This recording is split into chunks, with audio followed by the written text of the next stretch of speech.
सर्वांचं स्पर्धा book platform स्वागत आहे। आज आपण PSI ST ASO पूर्व परीक्षा 2022चा जो पेपर आहे त्याचा POQ एनालिसिस बनवणार आहोत। ही माझी काही थोडीशी बेसिक इन्फॉर्मेशन पाहू शकता तुम्ही। ओके, चला स्टार्ट करूया आपण। बघा, क्वेश्चन नंबर 26 जो आहे आपण आज हिस्ट्रीचा क्वेश्चन बघतोय। ठीक आहे, भारताच्या दळणवळण क्षेत्राच्या विकासाविषयी खालीलपैकी कोणती विधाने बरोबर आहेत? अ विधान आहे म्हणजे ए, सार्वजनिक बांधकाम खाते लॉर्ड डलहौसीच्या काळामध्ये निर्माण झाले, त्याला आपण पब्लिक वर्क डिपार्टमेंट असं म्हणतो, PWD। लॉर्ड कॉर्नवॉलिस व जॉन शोरच्या काळामध्ये रस्त्याच्या बांधकामावर मोठी चालना मिळाली। सी आहे, रेल्वेच्या सुरुवातीच्या काळात ब्रॉड गेजचे मार्ग बांधण्यात आले। डी होतं, नागपूर परिषदेने सरकारला 20 वर्षाची रस्ता सुधारणा योजना सादर केली। पर्याय उत्तर आहेत ए बी डी बरोबर, ए डी बरोबर, ए बी सी बरोबर आणि बी सी डी बरोबर। ठीक आहे, आता बघूया हा जो प्रश्न आहे तो आहे कशावर आलाय, तो आलाय भारतीय वाहतूक आणि दळणवळण यावरती हा प्रश्न विचारलेला आहे।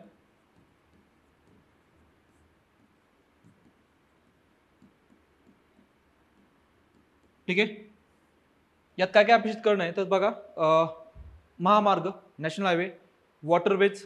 ठीक आहे, नॅशनल हायवेमध्ये कोणता महामार्ग कुठून कुठे जातो महाराष्ट्रामध्ये किंवा भारतामध्ये? सर्वात मोठा महामार्ग कोणता किंवा सर्वात लांबीचा महामार्ग कोणता? सर्वात लहान कोणता? महाराष्ट्रामध्ये सर्वात मोठा कोणता? सर्वात लहान कोणता? यावर बघणं अपेक्षित आहे। त्यानंतर वॉटरवेजमध्ये NH1, NH आपलं NW1 म्हणजे नॅशनल वॉटरवेज 1, 2, 3, 4, 5, 6 जे काय आहेत त्यांचे नंबर, ते कुठून कुठे जातात, कोणत्या नदीवरती आहे ते बघणं महत्त्वाचं आहे। त्यानंतर त्याचं ऐतिहासिक पार्श्वभूमी म्हणजे थोडक्यात लॉर्ड डलहौसीच्या काळात काय आलं, कॉर्नवॉलिसच्या काळात काय आलं, त्यानंतर योजना ज्या होत्या कोणत्या, नागपूर योजना, त्यानंतर बॉम्बे योजना, त्यानंतर लखनौ योजना, त्यानंतर नॅशनल हायवे डेव्हलपमेंट प्रोग्राम असेल। ठीक आहे, राईट, किंवा NHAI असेल, national highway authority of India, ह्या ज्या योजना तुम्हाला पाठ असलं पाहिजे। ठीक आहे, त्यानंतर पत्र म्हणजे टेलिग्राफ असेल, टेलिग्राफ लाईन असेल किंवा पत्रे असतील। ठीक आहे, रेल्वे असेल, रेल्वेच्या सुधारणा असतील, त्यावेळेच्या समिती असतील, रॉबर्टसन समिती असेल किंवा रेल्वे बोर्ड असेल। ठीक आहे, तर तुम्हाला हे गोष्टी अपेक्षित आहे या क्वेश्चनमध्ये। तर बघूया आपण, पहिलं विधान वाचतो मी, सार्वजनिक बांधकाम खाते लॉर्ड डलहौसीच्या काळात निर्माण झाले होते। यस, PWD आपल्या सर्वांना माहिती आहे, किती स्थापन झालं होतं तर 1854 मध्ये काळात स्थापन झालं होतं। त्याचं नाव होतं सार्वजनिक बांधकाम खात्याचं काम काय होतं तर हे जे काही सार्वजनिक रस्ते असतील, ठीक आहे, सार्वजनिक रस्ते असतील किंवा सार्वजनिक बांधकाम काय करायचे या खात्यात होत असे। त्यानंतर होतं लॉर्ड कॉर्नवॉलिस व जॉन शोरच्या काळामध्ये रस्त्याच्या बांधकामास मोठी चालना मिळाली। बघा, लॉर्ड कॉर्नवॉलिस आणि यांचा कार्यकाळ जो आहे तो आहे जवळपास 1890 ते 1900 पर्यंतचा। ठीक आहे, तर या काळामध्ये शक्यतो म्हणजे थोडक्यात सांगत तात्पर्य काय की या काळामध्ये म्हणावं तेवढे बांधकामाला चालना मिळाली नव्हती। ठीक आहे, त्यामुळे ह्या काळात काय बी विधान का असणार रॉंग असणार। पुढे बघा, रेल्वेच्या सुरुवातीच्या काळात ब्रॉड गेजचे मार्ग बांधण्यात आले। ठीक आहे, तर बघा हे जे विधान दिसतं आपल्याला हे विधान चुकीचं आहे, कारण की बघा त्यावेळेस काय होतं, त्यावेळेस सुरुवातीला काय होते मीटर गेज होते, काय होते मीटर गेज बांधण्यात आले होते सुरुवातीच्या काळामध्ये। मीटर गेज म्हणजे काय, 1 मीटर अंतर असणार कशामध्ये, त्या दोन रुळामध्ये, त्याला म्हणतो आपण मीटर गेज असं म्हणतो। ठीक आहे, सी विधान का असणार आहे रॉंग असणार आहे। ठीक आहे, पुढे बघा, नागपूर परिषदेने सरकारला 20 वर्षाची रस्ता सुधारणा योजना सादर केली होती। यस, त्याला आपण नागपूर परिषद म्हणतो। ठीक आहे, तर बघा ए आणि डी बरोबर आहे। ठीक आहे, आणि बी आणि सी काय रॉंग आहे, त्याने विचारलं कोणते विधान बरोबर आहे, तर आन्सर असणार आपलं ऑप्शन नंबर 2। ठीक आहे, आता हा जो प्रश्न आहे याच्यामध्ये काय काय अपेक्षित आहे, पहिलं म्हणजे काय तर बघा सध्या जर तुम्ही पाहिलं, ठीक आहे, बघू आपण पहिल्यांदा की हा जो होता लॉर्ड डलहौसी याला म्हणतात भारताचा किंवा आधुनिक भारताचा निर्माता असं म्हणतात, बरोबर ना। त्याने PWD असेल, त्यानंतर काय जे खातं होतं कोणतं आर्मीचं जे हेडक्वार्टर ते कुठे नेलं, शिमला नेलं। जेवढे काही तोफखाना असेल जे काही महत्त्वाचे काही आर्टिलरीज आहे ते कुठे पाठवल्या, त्या कलकत्त्याहून कुठे पाठवल्या, मेरठ आणण्यात आल्या। त्यासोबत काय होतं रेल्वेची स्थापना असेल, बरोबर ना। पहिली रेल्वे काय 1854 ची।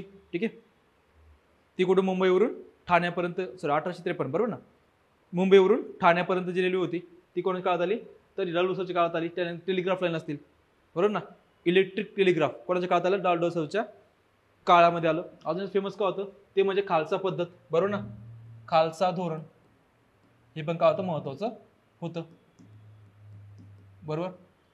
आता पुढे बघा हा जो होता, ठीक आहे, आता बरोबर दुसरं वाक्य बघा, लॉर्ड कॉर्नवालिस जो होता, ठीक आहे, आपल्या सर्व माहितीचं काय होती, याची होती कायमधारा पद्धत. काय होती? कायमधारा पद्धत होती. त्याला आपण परमनंट सेटलमेंट म्हणतो. ती कुठे होती? ती होती बंगाल, बनारस, त्यानंतर ओरिसा, ठीक आहे, बंगाल, बनारस आणि ओरिसा या राज्यामध्ये काय होती? ही परमनंट सेटलमेंट होती. B3O पण होता. बंगाल, बिहार, ॲक्च्युअली बिहार पण येतात, बंगाल, बिहार, ओरिसा, B3O लक्षात ठेवा. ठीक आहे, ती जवळपास होती 19% होती. किती होती? 19% टोटल भारताच्या. पुढे बघा, रेल्वेच्या सुरुवातीच्या काळामध्ये काय होतं? मीटर गेज स्थापन झाले होते. आता बघा सध्या भारतामध्ये काय तर मीटर गेजचं पाहिजे चाललं होतं, जवळपास 54% काय तर आपल्याकडे ब्रॉड गेज आहे. किती आहे? ब्रॉड गेज आहे. म्हणजे काय की दोन रूळ जे असतात त्याच्या अंतर किती असतं? जवळपास 165 म्हणजे 1.65 मीटरच्या आसपास काय त्याचं अंतर असतं. ठीक आहे, आणि दुसरे जास्त मीटर गेज किती ते आहे जवळपास त्याचं प्रमाण पाहिलं तर ते आहेत 4%. काय आहेत? मीटर गेज आहे सध्या भारतामध्ये. त्यानंतर नॅरो गेज किती ते आहेत नॅरो गेज आहे 2%. किती? फक्त 2% आहे. ठीक आहे, पुढे बघा अजून ऍड करू आपण थोडंसं. आता रस्ते संबंधी योजना होत्या त्या चार नाही, 3 योजना म्हणतो आपण त्याला. पहिली जी होती ती होती नागपूर योजना. नागपूर योजना जी होती 20 वर्षासाठी 1843 ते 1843 नाही, 1943 ते 1963.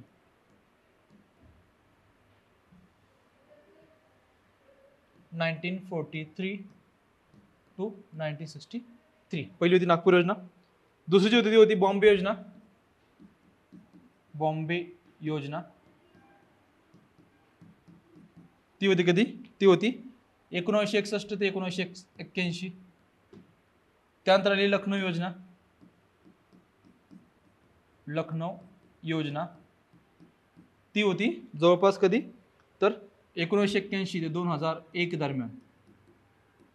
ठीक आहे, आणि या दरम्यान काय आलं की national highway authority of India स्थापन झाली. आपण त्याला NHAI म्हणतो. ते स्थापन झाली कधी? 1988ला. स्थापना कधीची? 1988ची. आणि याच अंतर्गत एक प्रोजेक्ट त्याला म्हणतो आपण नॅशनल हायवे डेव्हलपमेंट प्लॅन किंवा प्रोजेक्ट. तो होता 1998चा. ठीक आहे, हे पाठ ठेवा, आपल्याला ह्या गोष्टी माहिती असल्या पाहिजे. ठीक आहे, ट्रिक संशोध बघा. ट्रिक कशाला? ट्रिक आहे नाबालिक असं पाठ ठेवा. ठीक आहे, ना म्हणजे नागपूर, बा म्हणजे बॉम्बे, ल म्हणजे काय? लखनौ. ठीक आहे, नॅशनल हायवे ऑथॉरिटी इंडिया 1988ची नॅशनल हायवे डेव्हलपमेंट प्रोग्राम 1998चा. ठीक आहे, या काय मध्ये गोष्टी आहेत. त्यानंतर बघा अजून समजा योजना पाहिलं तर पहिली आहे प्रधानमंत्री ग्राम सडक योजना. कधीची होती? प्रधानमंत्री ग्राम सडक योजना कधी होती? ती होती 26 डिसेंबर 2000ची. ठीक आहे, त्याचा मेन हे काय होतं उद्देश? 500 आणि 1000 पॉप्युलेशन गावागावाने 12 रस्त्याने जोडणे.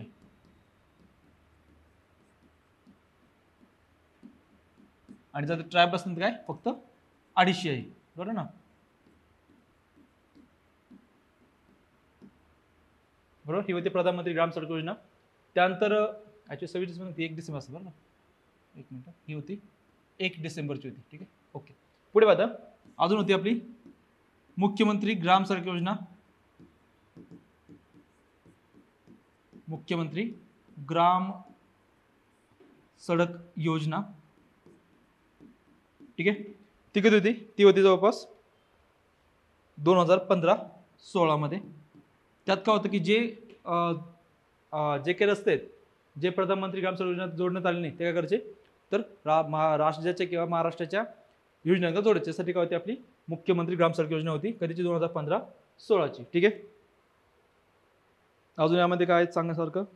ओके, ठीक आहे. सो बघा आपलं जे आन्सर येतं ते येतं काय? ते येतं A आणि D काय बरोबर आहे, A आणि B आणि C काय रॉंग आहे. जॉन शोर्स मध्ये सर्वांना. ठीक आहे, हे नाही केलं होतं, याचं पण सेम कार्य होतं. ते म्हणजे काय? याने त्या काळामध्ये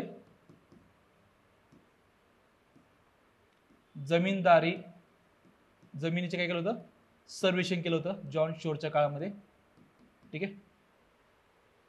सो आन्सर आहे option number 2 is the correct answer. पुढे बघा नेक्स्ट क्वेश्चन. योग्य जोडा जुळवा. 1890 मुंबई किरणी कामगार संघटना. बघा हा क्वेश्चन काय रिपीट झाला क्वेश्चन. ठीक आहे, हा क्वेश्चन काय रिपीट आहे. ठीक आहे, हा क्वेश्चन ऑर्डर 23 ला पण आला, 22 ला पण येऊन गेलाय. ठीक आहे, तर बघा 1890 मुंबई गिरणी कामगार संघटना, 1918 Ahmedabad textile labour association, 1918 Madras labour union आणि 1920 all India trade union Congress. त्यांनी विचारलंय की संबंधित जोड्या लावा. बी मध्ये लाला लजपत राय, बीपी वाडिया, महात्मा गांधी, नारायण मेघाजी लोखंडे.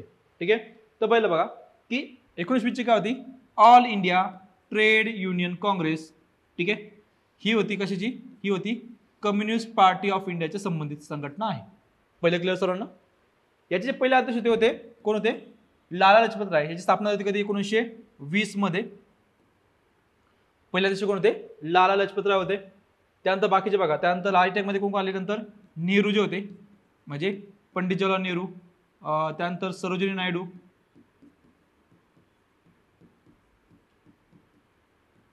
त्यानंतर व्ही व्ही गिरी. हे काय झाले त्याचे पुढे जाऊन त्याचे काय अध्यक्ष झाले होते. ठीक आहे, पुढे बघा आता अहमदाबाद टेक्सटाईल लेबर असोसिएशन कधीची होते, 1918 ची. याची स्थापना कोणी केली होती, सिंपल ह्याचं उत्तर होतं कोण होते, महात्मा गांधी. बरोबर ना. त्यानंतर 1890 ची होती मुंबई किरणी कामगार संघटना. स्थापना कोणी केली होती, नारायण मेघाजी लोखंडे. आता सर्वांना माहिती बघा नारायण मेघाजी लोखंडे काय होते, तर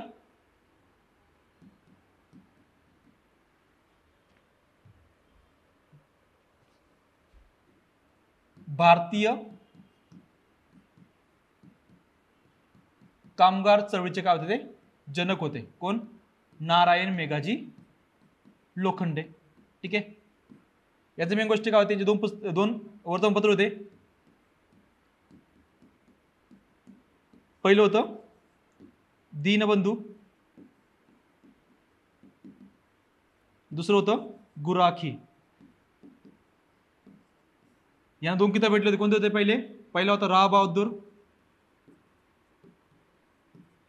दुसरा होता जस्टिस ऑफ पीस. हे दोन किताब त्यांना भेटले होते. आणि गेलं होतं अजून महत्त्वाची गोष्ट म्हणजे काय, 1884 केलं होतं बॉम्बे मिल हँड्स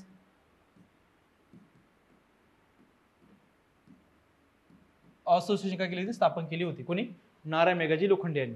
ठीक आहे, क्लिअर सर्वांना. आता पुढे बघा मद्रास लेबर युनियन, ते स्थापना केली होती बीपी वाडियांनी केली होती. आता बीपी वाडियाचं लक्षात घ्या, बीपी वाडियाचं मेन गोष्ट काय होते, थिओसॉफिकल सोसायटी संबंधित होते. कसे होते, थिओसॉफिकल सोसायटीच्या संबंधित काय होते, व्यक्ती होते. प्लस त्याने केलं होतं आपली जी होती होम रूल लीग, कोणाची, Annie Besant home rule league, त्यांनी त्याचा सहभाग होता.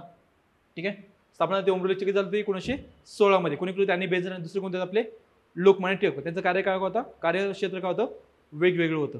ठीक आहे, अजून सांगू शकतो आपण बघा लाला लजपत राय. ठीक आहे, यांचे काही महत्वाचे जे वर्तमानपत्र ते म्हणजे काय, द पीपल, पंजाबी. ठीक आहे, हे काय होते त्यांचे. आणि अजून काय होतं, वंदे मातरम. हे काय होते त्यांचे महत्वाचे वर्तमानपत्र होते. बरोबर, लाला लजपत राय ते काय होते, एक जहाल व्यक्तिमत्व असणारे नेते होते. क्लिअर सर्वांना. ओके, सो बघा आता अचं काय असणार आहे, अचं 4, अचं 4 इथं ऑप्शन आहे, इथं ऑप्शन दिसतं आपल्याला. बचं काय असणार आहे, बचं 3, बचं 3. ठीक आहे, म्हणजे ऑप्शन नंबर 2 याचं काय असणार, करेक्ट आन्सर असणार आहे. सीचं काय 2 आहे आणि डीचं काय 1 आहे. सो आन्सर आहे आपला option number 2 is the correct answer. Next बघा काँग्रेस अधिवेशनाचे स्थळ व त्यांच्या अध्यक्षांच्या जोड्या लावा. बघा कशावरती, हा आहे काँग्रेसच्या अधिवेशनावरती. कशा क्वेश्चन आहे, काँग्रेस अधिवेशनावरती क्वेश्चन आहे. आणि हा दरवर्षी क्वेश्चन विचारतात. ठीक आहे, काय क्वेश्चन विचारतात की अधिवेशन, त्याचे अध्यक्ष कधी झालं. ठीक आहे, आणि त्या अधिवेशनामध्ये कोणता मुख्य ठराव मांडण्यात आला होता. त्यामुळे आपल्याला बघा की अभ्यास करताना तुम्हाला अधिवेशन, त्याचे अध्यक्ष, स्थळ, त्यातले महत्त्वाचे ठराव, ठीक आहे, हे पाठ असले पाहिजे.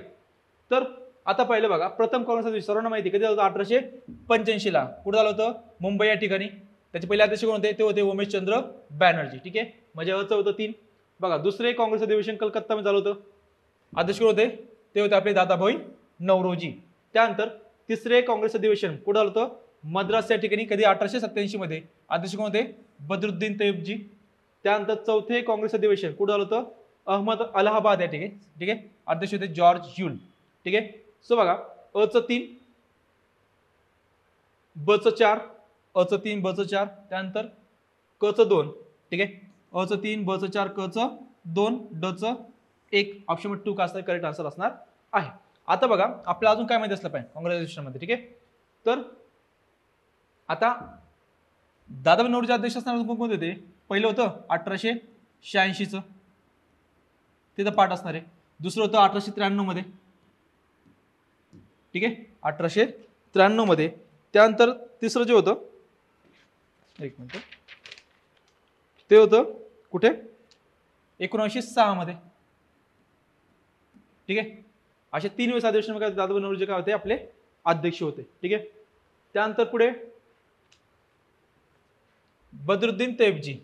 ठीक आहे, यांचं काय होतं? हे काय होते? प्रथम मुस्लिम अध्यक्ष होते. काय होते? प्रथम मुस्लिम अध्यक्ष होते. ठीक आहे, त्यानंतर जॉर्ज ह्यूल काय होते? पहिले अँग्लो इंडियन काय होते? अध्यक्ष होते. पाचवे अधिवेशन ते झालं होतं 1889 मध्ये. कुठं झालं होतं? मुंबई या ठिकाणी. अध्यक्ष होते वेडरबर्न. आणि काय होतं त्याच्यामध्ये? 10 महिलांचा काय होता? सहभाग होता. 10 महिलांचा काय होता? सहभाग होता. ठीक आहे, आता क्वेश्चन आतून विचारला तर काय विचारतो माहिती का, की हे जे अधिवेशन झाले होते म्हणजे महाराष्ट्रामध्ये आतापर्यंत कोणकोणते अधिवेशन झाले हे असू शकतात. ठीक आहे, आपण ते बघू शकतो. बघा पहिलं होतं 1885 ला मुंबईला. कोण होते? उमेशचंद्र बॅनर्जी अध्यक्ष होते. ठीक आहे, दुसरं होतं कधी? 1889 ला. ठीक आहे, कुठं झालं होतं? मुंबई या ठिकाणी. अध्यक्ष होते वेडरबर्न. त्यानंतर झालं होतं पुढचं अधिवेशन ते होतं 1891 ला. ठीक आहे, कुठं झालं ते? झालं होतं नागपूर या ठिकाणी. अध्यक्ष होते पी आनंद चार्लू. त्याचे काय होते? अध्यक्ष होते. त्यानंतर पुढे झालं होतं ते 1895 ला. ते झालं कुठे? पुणे या ठिकाणी. अध्यक्ष होते सुरेंद्रनाथ बॅनर्जी. त्यांनी झालं होतं ते 1897 ला. 1897 ते झालं होतं कुठे? अमरावती या ठिकाणी. ठीक आहे, त्यानंतर त्याचे अध्यक्ष कोण होते? ते होते सी शंकर नारायण. नायर ऍक्च्युअली ते. ठीक आहे, पुढे होते 1904 झालं होतं मुंबई या ठिकाणी. अध्यक्ष होते हेनरी कॉटन. कोण अध्यक्ष होते? हेनरी कॉटन होते. त्यानंतर पुढचं झालं होतं, ठीक आहे, ते होतं कधी? 1920 ला नागपूर या ठिकाणी. ते होते सी विजय राघवचारी. काय होते? त्याचे अध्यक्ष होते. ठीक आहे, त्यानंतर पुढे झालं ते म्हणजे 1924 बेळगाव.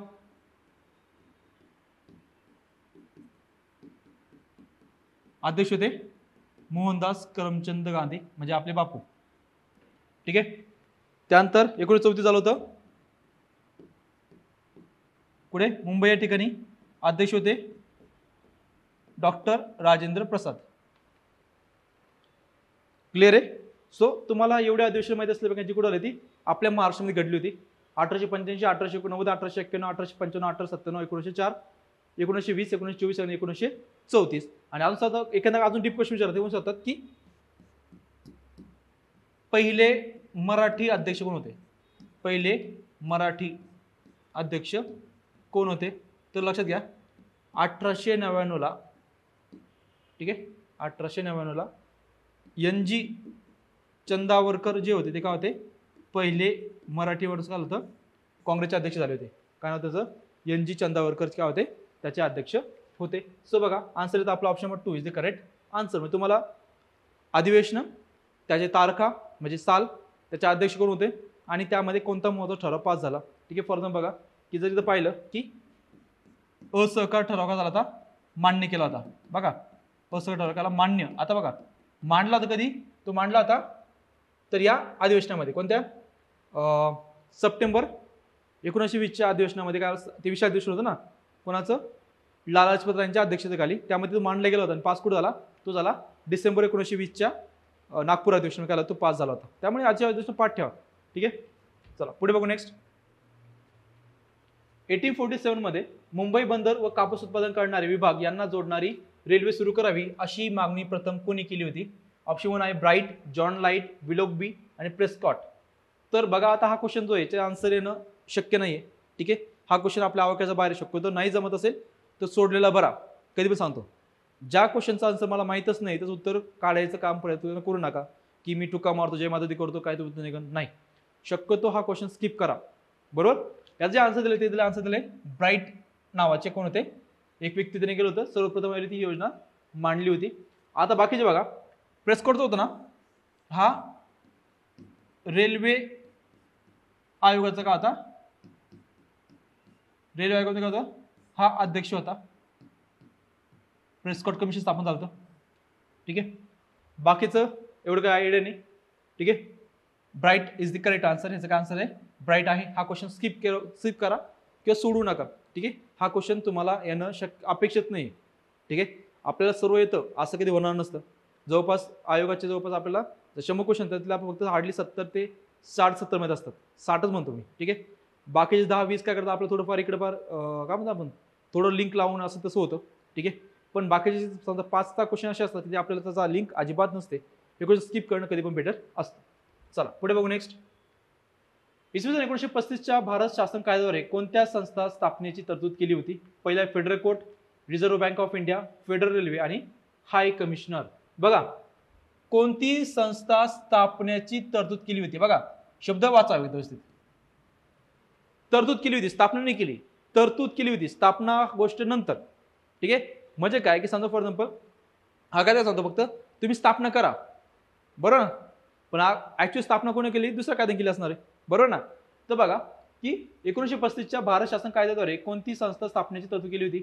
पहिली होती federal court, reserve bank of India, त्यानंतर काय होतं फेडरल रेल्वे आणि डी होतं हाय कमिशनर. ठीक आहे, आता लक्षात घ्या आपले जे कायदे आहेत कोणते लक्षात घ्या. तर 1813चा कायदा हा इम्पॉर्टंट आहे. ठीक आहे, परत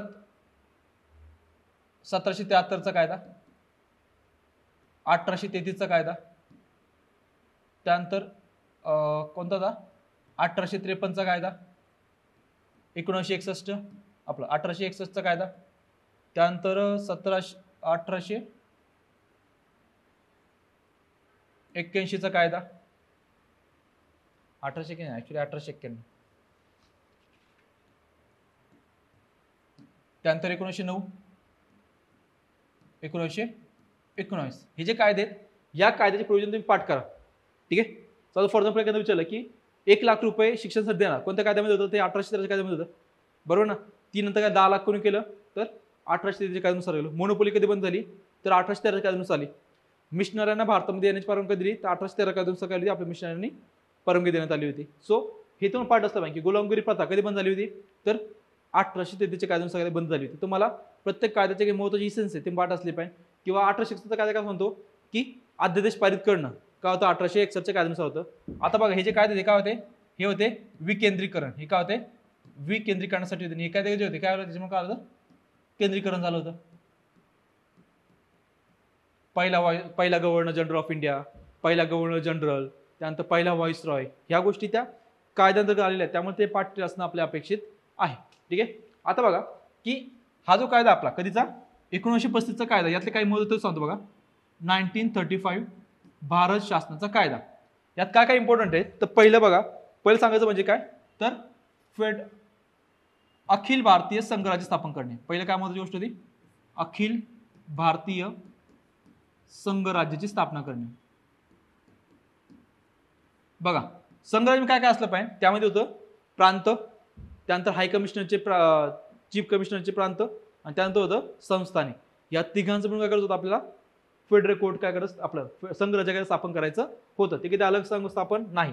दुसरं होतं ते म्हणजे फेडरल कोर्ट स्थापन करणे. फेडरल कोर्ट स्थापन करणे हे पण काय तोच होतं. तिसरं होतं ते म्हणजे काय रिझर्व्ह बँक ऑफ इंडियाची स्थापना करावी असं म्हटले होते, पण केली कधी? तर आरबीआय ऍक्ट 1934 कायद्याला स्थापन केलं होतं. म्हणजे कायदा वेगळा आणि तरतूद करावी असं कोण म्हटलं होतं? तर 1935चा कायदा म्हटलं होतं. त्यामुळे कन्फ्युज होऊ नका. जर तुम्ही विचारलं की 1935च्या कायद्यामध्ये आरबीआयची तरतूद होती का, तर यस म्हणायचं. पण जर असं विचारलं की आरबीआय स्थापना कोणत्या कायद्याने केली, तर मग तिथं म्हणे उपस्थिती म्हणायचं. त्याला म्हणायचं 1934चा आरबीआय कायद्यानुसार कायद्याची स्थापना केली होती. त्यानंतर पुढे होतं फेडरल रेल्वे.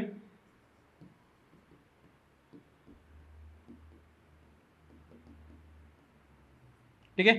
त्यानंतर त्याच्यामध्ये येतं सूची. त्या लिस्ट मध्ये आपण 3 लिस्ट होत्या, युनियन, स्टेट आणि कॉन्करंट. त्यातले जे आता ज्या लिस्टमध्ये कोणताही विषय नसेल, ठीक आहे, म्हणजे विषय काय तो या लिस्टच्या बाहेर, तो कोणाकडे असले तर अधिक कोणाकडे असणारे गव्हर्नर जनरलकडे होता. अजून काय त्याच्यामध्ये सांगासारखं अजून पुढे होतं द्विगृही कायदे मंडळ. काय होतं? द्विगृही कायदे मंडळ स्थापन करत होतं पुढं केंद्रामध्ये. ठीक आहे. त्यानंतर होतं 7वं होतं ॲडव्होकेट जनरल. ॲडव्होकेट जनरल हे पद कुठून आलं? तर या कायद्यानुसार आलं होतं. ठीक आहे. तर ह्या तरतुदी पाठ ठेवा. ह्या तरतुदी महत्त्वाच्या आहेत. अखिल भारतीय संघराज्य, federal court, RBI, federal railway, सूची, द्विगृही कायदे मंडळ, पुढं केंद्रामध्ये. केंद्रामध्ये. त्यानंतर ॲडव्होकेट जनरल हे पद काय आले ते? तर या कायद्यानुसार स्थापन करण्यात आलेली होती. तर बघा, फेडरल कोर्ट आहे का? यस आहे. रिझर्व्ह बँक ऑफ इंडिया आहे.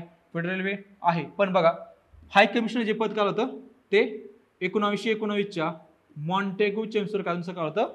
स्थापना करण्यात आली ती. आता त्याचा कार्यकाळ होता किती होता? 6 वर्ष होता. 6 वर्षाचा काय होता? कार्यकाळ होता. बरोबर आहे. ओके. सो आन्सर आपला असला पाहिजे option number A B C हे काय करेक्ट आहे. Option number 2 is the correct answer. चल पुढे बघू.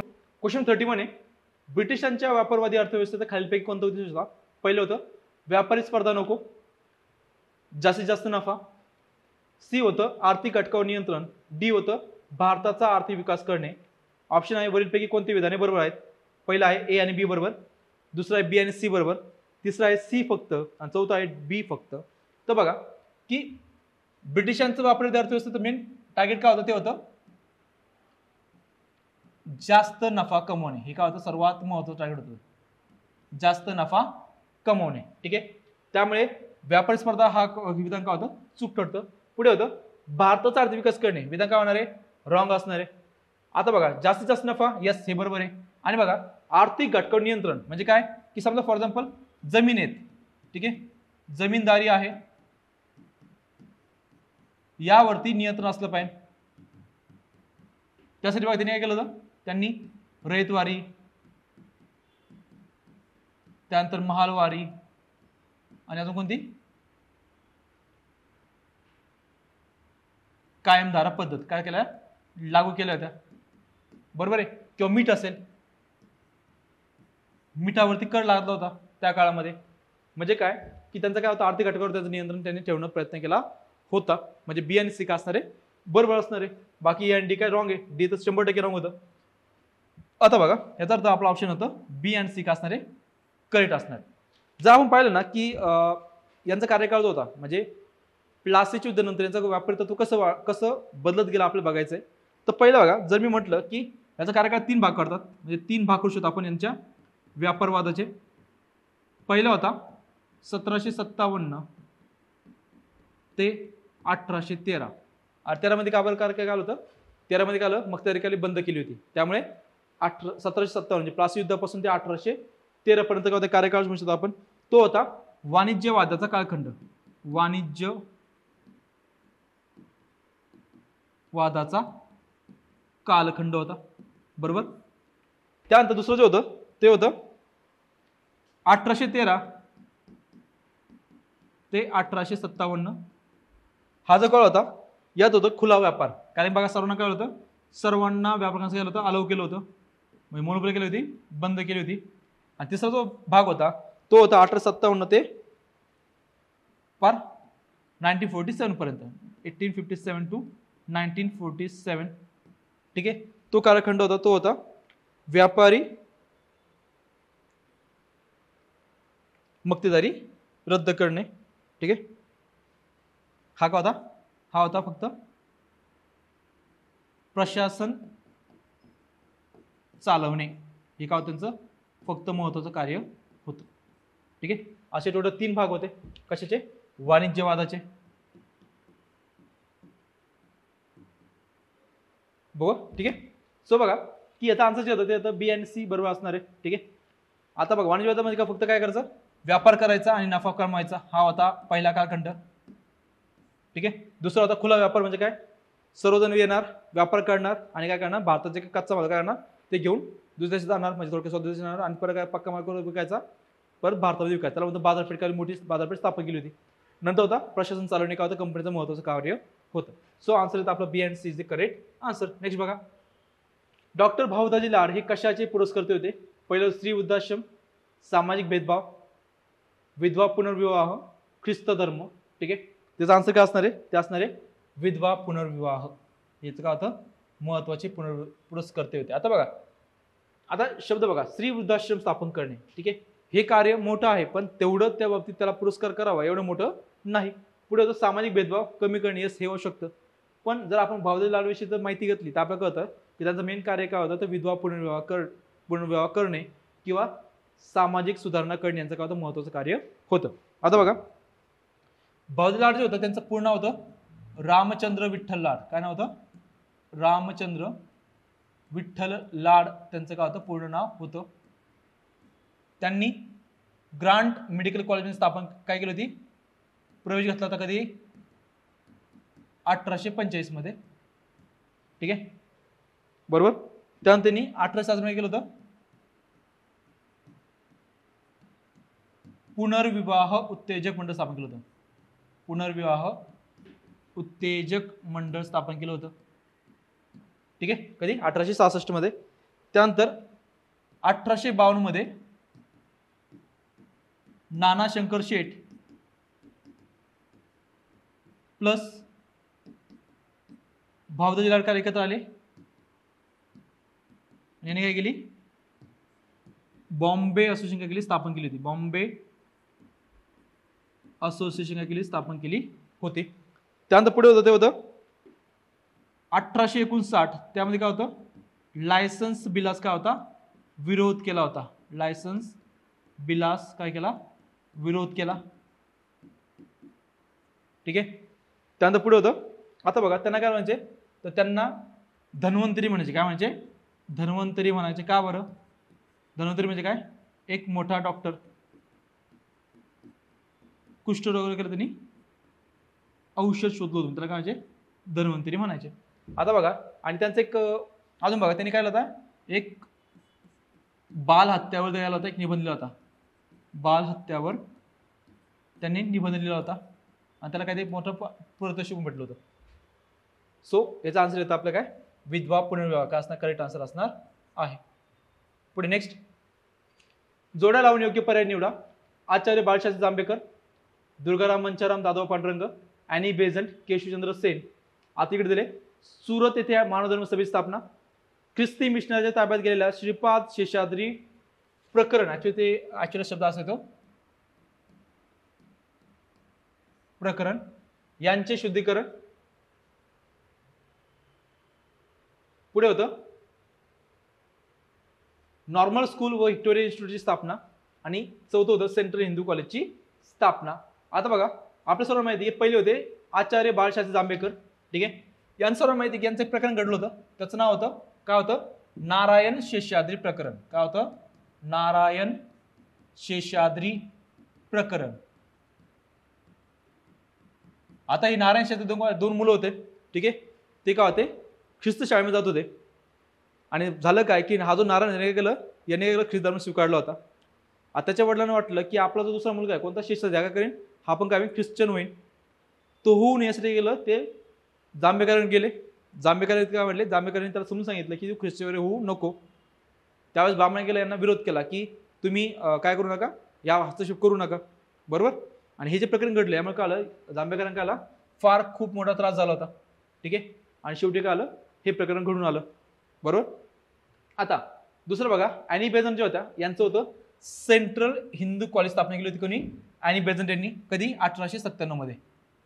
आणि लक्षात घ्या, हे जे कॉलेज सेंट्रल हिंदू कॉलेज, याचं पुढे काय आलं, बनारस हिंदू युनिव्हर्सिटी स्थापन झाली. कधी, बनारस हिंदू युनिव्हर्सिटी कधी झाली स्थापन झाली, 1916 मध्ये काय झाली, स्थापन झाली होती. बरोबर, म्हणजे सीचं असणारे 4, सीचं 4 दिसतंय, ठीक आहे, इथं आहे. ठीक आहे, पुढे बघा, अचं काय, अचं 2 दिसतंय, ऑप्शन आपलं उत्तर निघले.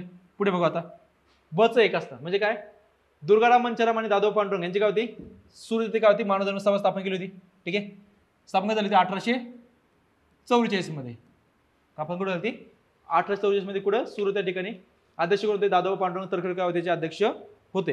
बरोबर, पुढे बघा, केशवचंद्र सेन यांचं काय होतं, तर नॉर्मल स्कूल आणि व्हिक्टोरिया इन्स्टिट्यूटची स्थापना केली. कोणी, केशवचंद्र सेन यांनी केली. आपल्या सर्व माहिती यांचा संबंध काय होता, तो होता ब्राह्मो समाजाशी काय संबंध होता, ब्राह्मो समाज. स्थापना झाला होता 1828 मध्ये. त्याचं काय पुन्हा डिवायडेशन झालं 1965 मध्ये. काय बनलं त्याचं, बनलं पहिलं बनलं आदि ब्राह्म समाज, दुसरा म्हणला भारतीय ब्राह्म समाज. पुन्हा काय आलं 1978ला, 78 काय ऍक्च्युली, ठीक आहे, तिसाठी आठवत नाही, पण 78 75 काय असेल, ठीक आहे, भूमिशाल. त्याचं काय परत आलं साधारण ब्राह्मण समाज काय स्थापन झाला. कुणी केला तो, ते 2 लोक होते. पहिले होते आनंद मोहन बोस, हे काय होते, महत्वाचे होते, आणि अजून एक कोणतरी होते. ठीक आहे, क्लिअर आहे. सो 1965 मध्ये पहिलं डिव्हिजन झालं. कशा, आदि ब्राह्मण समाज कोण होता, द्वारकानाथ टागोर यांचा, द्वारकानाथ नाही, देवेंद्रनाथ टागोर यांचा होता. आणि भारतीय समाज कोण होता, केशवचंद्र सेन यांचा. ठीक आहे, सो आन्सर आहे आपला option number 2 is the correct answer. Annie Besant सर्व माहिती आहे. ॲनी बेझंटचं काय होतं, ॲनी बेझंट इम्पॉर्टंट काय, ते आहे थिओसॉफिकल सोसायटी, थिओसॉफिकल सोसायटी स्थापन झाली 1875ला. पुढे होतं होम रूल चळवळ, सप्टेंबर 1916 मध्ये. त्या का त्याच्या अध्यक्ष होत्या. बरोबर, ॲनी बेझंट. क्लिअर आहे. त्याचे 2 वर्तमानपत्र होते. पहिलं होतं न्यू इंडिया, दुसरं होतं कॉम्युनिटी. पहिले कोणतं होतं, न्यू इंडिया, दुसरं कोणतं होतं, कॉम्युनिटी. काय होतं, वर्तमानपत्र होते. क्लिअर आहे. सो आन्सर येतं आपला option number 2 is the correct answer. अजून काय सांगू आपल्यामध्ये, बाळासाहेब आंबेडकरचं दर्पण 1832चं, 48चं काय होतं, दिग्दर्शन काय होतं, मासिक त्यांनी चालू केलं होतं. बरोबर आहे. त्यांना काय होतं, भारताचे किंवा महाराष्ट्राचे पहिले काय होते, वर्तमानपत्र चालू करणारे व्यक्ती होते. ठीक आहे. त्यांचा जन्मदिवस जानेवारी का असतो, तर महाराष्ट्र पत्रकार दिन असतो. ठीक आहे. पुढे नेक्स्ट, संथाळांच्या उठावाबाबत खालीलपैकी कोणते विधाने चुकीची आहेत. काय विचारले, कोणती विधाने चुकीची आहे विचारले. ठीक आहे. पहिलं बघा, संथाळांच्या आर्थिक शोषणाची माहिती पंजाब रिव्ह्यू मध्ये आली होती. ठीक आहे. पुढे होतं, संथाळांनी सत्तेचे राज्य स्थापन करण्यासाठी निर्णय घोषित केला होता. संथाळाचा पुढारी कान्हू विश्वासाने पकडला गेला, विश्वासघाताने पकडला गेला. ओ मेली या अधिकाऱ्याने संथाळाच्या जखमेचा काय वृत्तांत दिला होता. तर बघा की आता लक्षात घ्या की काही जी माहिती असत ना, ती काय असते, बरोबर पकडायची असते. तर फॉर सांगतो बघा की तुम्हाला दिसतंय की सत्याचे राज्य स्थापन करणे काय चांगलं का वाईट आहे, चांगलं आहे. संध्याकाळ करत होतं सत्तेचे स्थापन करत होतं, ब विधान काय असणं, बरोबर असणार आहे. बरोबर, म्हणजे ब विधान काय होईल, चुकीचं होईल. बघा ब विधान काढलं आपण, बी कॅन्सल, बी कॅन्सल, बी कॅन्सल, राहिले का फक्त ए आणि सी राहिले. म्हणजे काय असतं की तुम्हाला फक्त लॉजिक कळलं की बा सत्तेचे राज्य स्थापन करणे वाईट का चांगलं आहे, चांगलंच आहे. ठीक आहे. तो बी विधान काढलं रॉंग झालं, कारण आपल्याला विचारलं चुकीचं विधान कोणतं, तर बी बी कटलं, करायला फक्त ए आणि सी राहिलं. विधान काय असणार, 100% असणार आहे, रॉंग असणार आहे. बघू आता पुढे,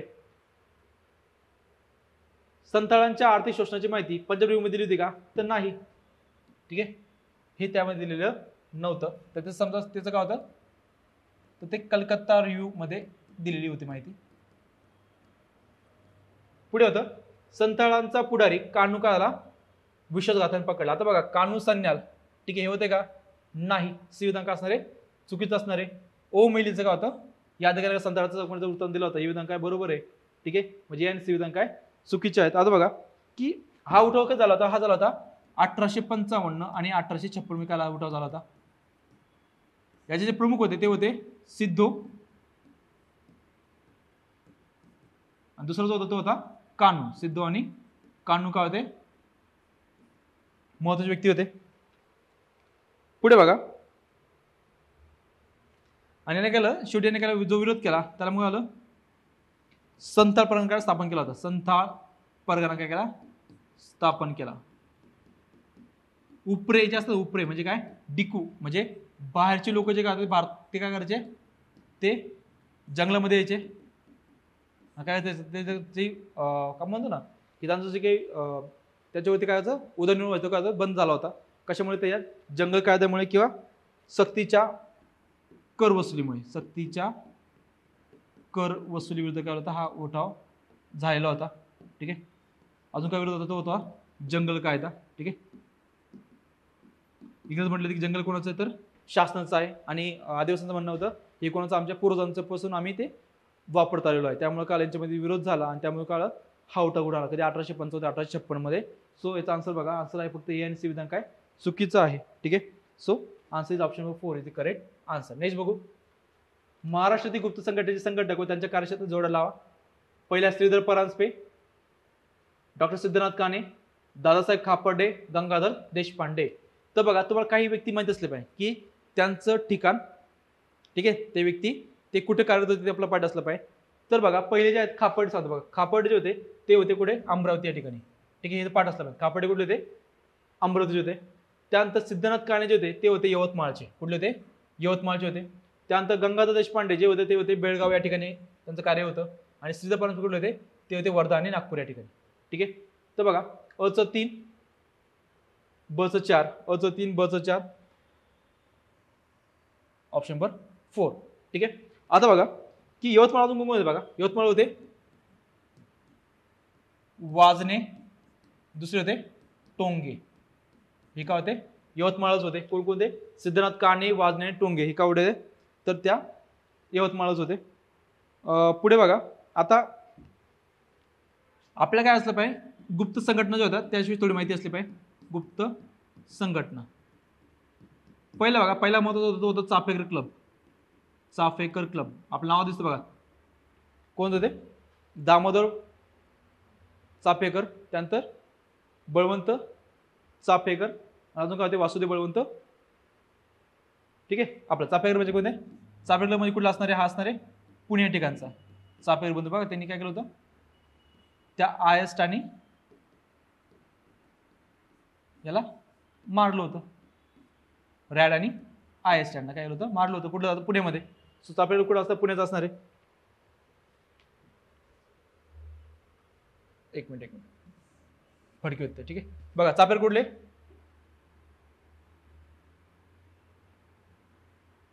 ठीक आहे, ही कुठले होते, पुणे या ठिकाणी होतं. ठीक आहे, क्लिअर करा. ओके, थोडं प्रॉब्लेम झाला असेल. चाफेकर कुठले होते, पुण्याचा क्लब होता. चाफेकर क्लब कुठला होता, पुणे या ठिकाणी होता. ठीक आहे, क्लिअर आहे. दुसरा होता शिवाजी क्लब. शिवाजी क्लब तो होता कुठे, तो होता कोल्हापूर या ठिकाणी. कुठे होता, कोल्हापूर या ठिकाणी होता. त्या तिसराच होता तो होता बीड. बीडला जो होते ते होते कोण, सदाशिव. आता अजून सांगतो, अजून कोण होता, अजून होता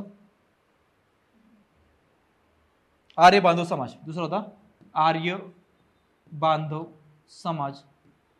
तो कुठं होता, तर तो होता वर्धा आणि नागपूर या ठिकाणी. कुठं होता, वर्धा आणि नागपूर या ठिकाणी काय होता, आर्य बांधव समाज. ठीक आहे, हे समाज लक्षात ठेवा. अजून सांगू शकतो आपण बघा की मूव करतो थोडंसं.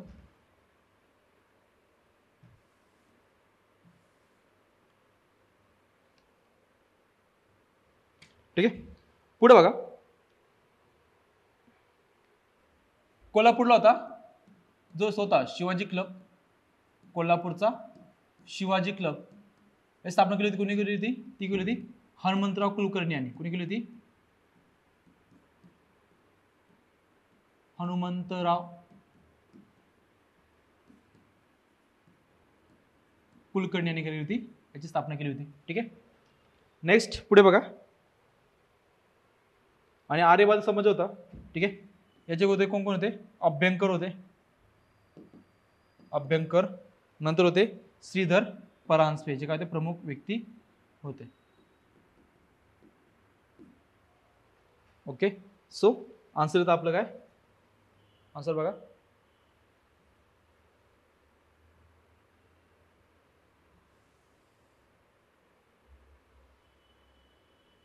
आन्सर येतं आपलं option number 3 is the correct answer असणार आहे. म्हणजे तुम्हाला गुप्त संघटना चाफे क्लब पुण्याचा, शिवाजी क्लब कोल्हापूरचा, आर्य बांधव समाज वर्धा नागपूरचा, अभ्यंकर सिद्ध परंपरेचे महत्त्वाचे होते. आणि कोल्हापूरचा जो क्लब होता शिवाजी क्लब कोणी स्थापन केला होता? हनुमंतराव कुलकर्णी यांनी स्थापन केला होता. ठीक आहे. गंगाधर देशपांडे कुठले ते? बेळगावचे होते. नेक्स्ट बघू पुढचा क्वेश्चन. नेक्स्ट, गोपाळ गणेश आगरकरांशी पुढीलपैकी कोणते वृत्तपत्रे संबंधित होती? ठीक आहे. गोपाळ गणेश आगरकर असं म्हणतात की जिवंत असताना स्वतःची प्रेतयात्रा पाहणारा समाजसेवक होता. त्यांचं नाव होतं गोपाळ गणेश आगरकर. समाजसेवा आधी असली पाहिजे, नंतर राजकारण करावं असं त्यांचं स्वतःचं मत होतं. ठीक आहे. आपल्या टिळकांचे स्नेही किंवा बॅचमेट आपण शोधतो. बरोबर. तर बघा गोपाळ गणेश आगरकर संबंधित पुढे वर्तमानपत्र होते. पहिलं बघा केसरी मराठा असणार आहे का? यस. केसरी मराठामध्ये काय होता? संबंध होता. कारण ते काय होते? केसरीचे काय होते? ते संपादक होते. केसरीचे काय होते? संपादक होते. क्लिअर. पुढे वराड समाचार, यस, हा पण होता. कुठून व्हायचा तो? अकोला इथून काय होतं? त्याला प्रकाशित करायचे. का बरं? अकोला इथं काय होतं? मामाचं गाव होतं. ठीक आहे. पुढं सुधारक होतं का? यस, 1888चं सुधारक स्थापन केलं होतं. आणि स्वराज्य होतं का? तर नाही. फक्त ABC का असणार आहे? आन्सर असतं आपल्यामध्ये 1881 का होतं? केसरी मराठा. कधी? 2 जानेवारी आणि 4 जानेवारी. 2 जानेवारी होतं मराठा आणि 4 जानेवारी होतं केसरी. ठीक आहे, लक्षात ठेवा. सो बघा खालीलपैकी कोणती विधाने बरोबर आहेत? तर बघा ABC का असणं बरोबर असणार आहे. म्हणजे ऑप्शन 2 का असणं करेक्ट आन्सर असणार आहे. ठीक आहे. तुला एक्स्ट्रा माहिती बघू आपण आगरकरांविषयी.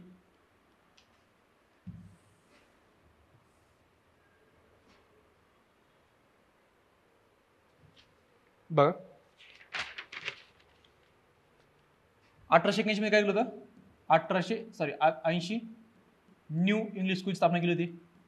न्यू इंग्लिश स्कूल कुठे आहे ती? टिळक रोडला, बरोबर ना. दुसरं होतं ते म्हणजे काय? 1881 केसरी व मराठा वर्तमानपत्र. त्यानंतर 1883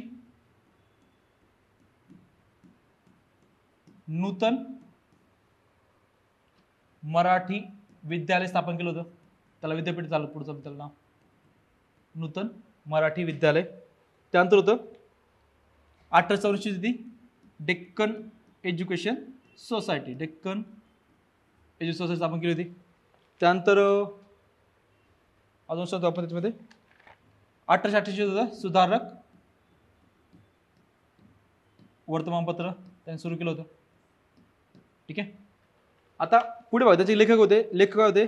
तर शिमग्याचा सण. ठीक आहे. स्त्रियांनी जॅकेट घातली पाहिजे का? ठीक आहे. पांचजन्याचा हंगाम, बकऱ्यांचा सुकाळ, असे त्याचे विविध प्रकारचे काय होते? लेख होते. त्यामुळे जर विचारलं की लेख कोणाचा आहे तर शक्यतो आन्सर काय याचं? आपले गोपाळ गणेश आगरकरचं का असं लेख असत होता. ठीक आहे. अजून काय होतं? ते प्रिन्सिपल होते कधी? 1892 ते 1895 काय होते?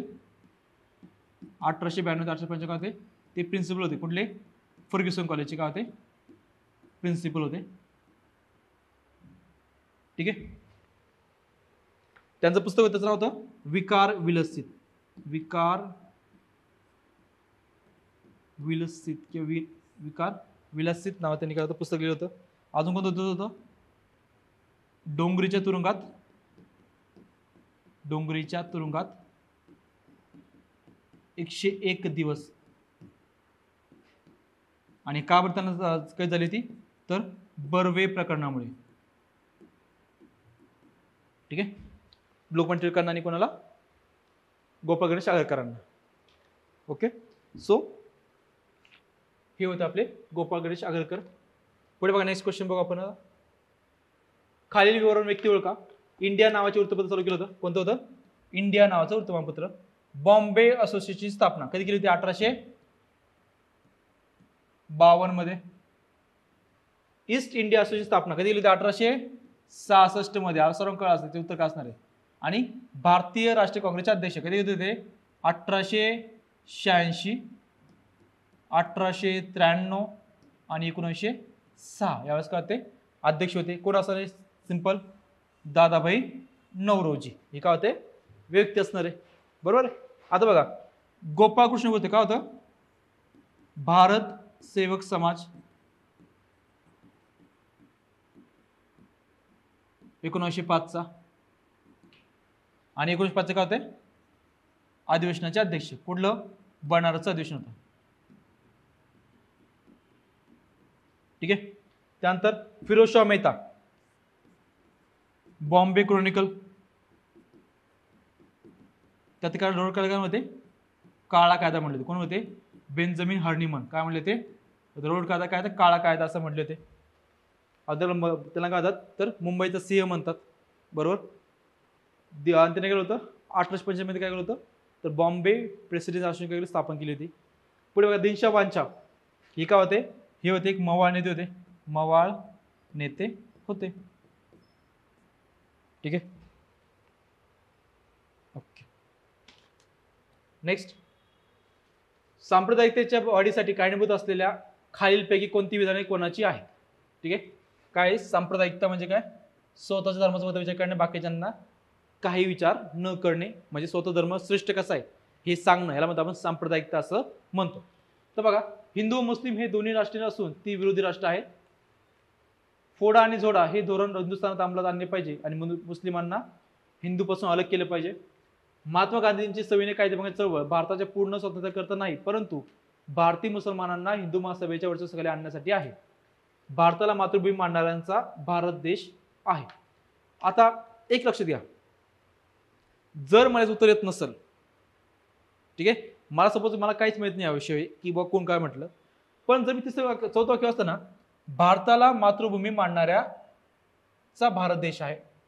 आता बघा तुम्ही वाक्य वाचा. 4 व्यक्ती कोणते आहेत? प्राचार्य बेग, सर सय्यद अहमद खान, मोहम्मद अली जिन्ना आणि विदा सावरकर, विनायक दामोदर सावरकर. यापैकी कोणता व्यक्ती म्हणू शकतो की बा भारताला मातृभूमी मानणारा भारत देश आहे?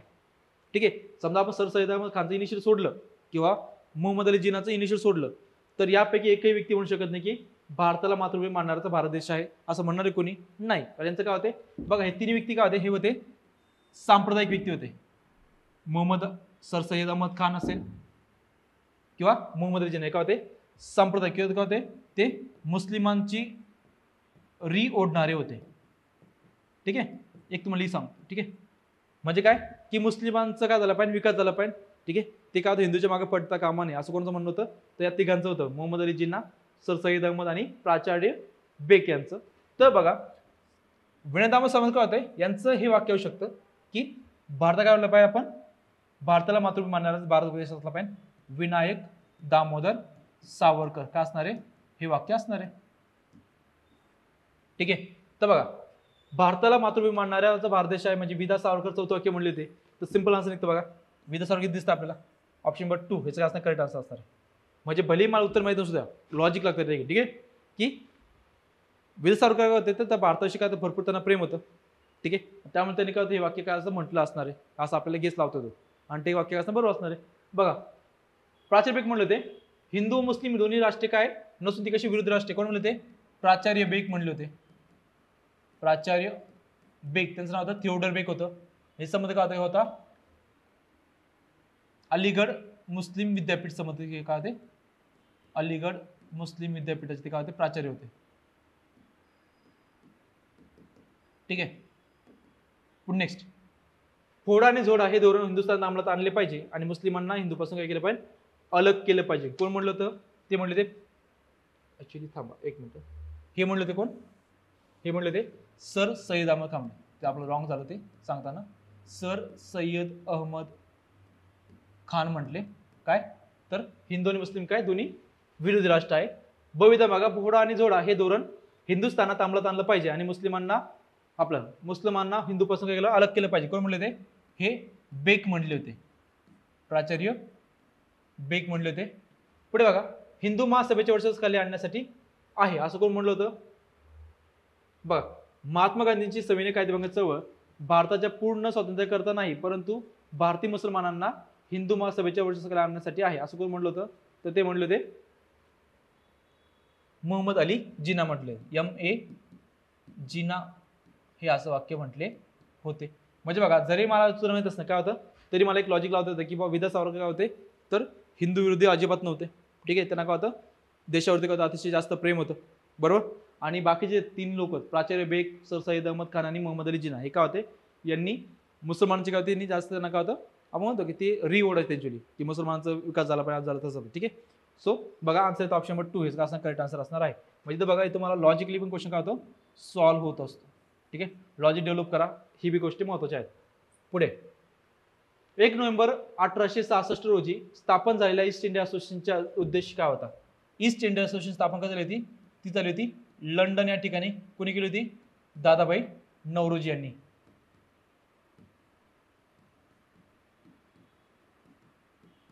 आणि या संघटनेची स्थापना जी शाखा होती होती ती होती मुंबई या ठिकाणी. आणि त्याचे अध्यक्ष होते कोण होते, भाऊदाजी लाड का होते अध्यक्ष होते, भाऊ दाजी लाड हे का होते याचे अध्यक्ष होते. ठीक आहे. आता बघा ऑप्शन आहे स्त्री शिक्षण, राजकीय शिक्षण, लोकशिक्षण आणि धार्मिक शिक्षण. तर बघा एकूण जे त्याचा आन्सर असलं पाहिजे फक्त लोकशिक्षण का असणं महत्त्वाचं होतं. राजकीय शिक्षणामध्ये त्यावेळेस काय होतं, त्यावेळेस तेवढं या घटकाला तेवढं महत्त्वाचं नव्हतं. लोकशिक्षण म्हणजे काय, पीपल्स एज्युकेशन काय होतं महत्त्वाचं होतं. तर कोणतं विधान असं फक्त सी का असणार याचं बरोबर असणार ऑप्शन नंबर 3 लोकशिक्षण इज द करेक्ट आन्सर. मुंबईत अध्यक्ष होते तर डॉक्टर आपले कोण होते, भाऊदाजी लाड का होते अध्यक्ष होते. So option number 3 is the correct answer. Bombay presidency association संस्थेची खालीपैकी कोणते समिती होते. बघा सिंपल क्वेश्चन आहे. बॉम्बे प्रेसिडेन्सी असोसिएशन आपण कधी 1885 ला.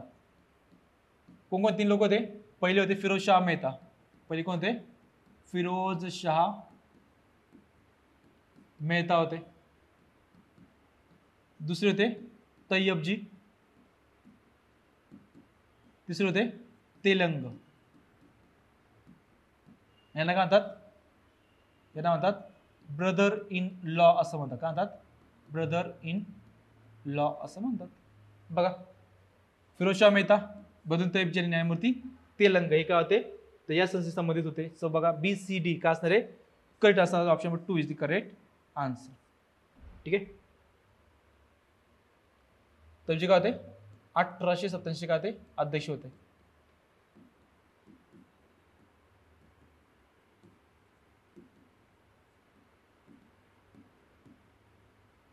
नेक्स्ट महाराष्ट्र राज्यात 1911 ते 1921 या दशकामध्ये लोकसंख्या वाढ ऋणात्मक होती. याचे कारण काय होते,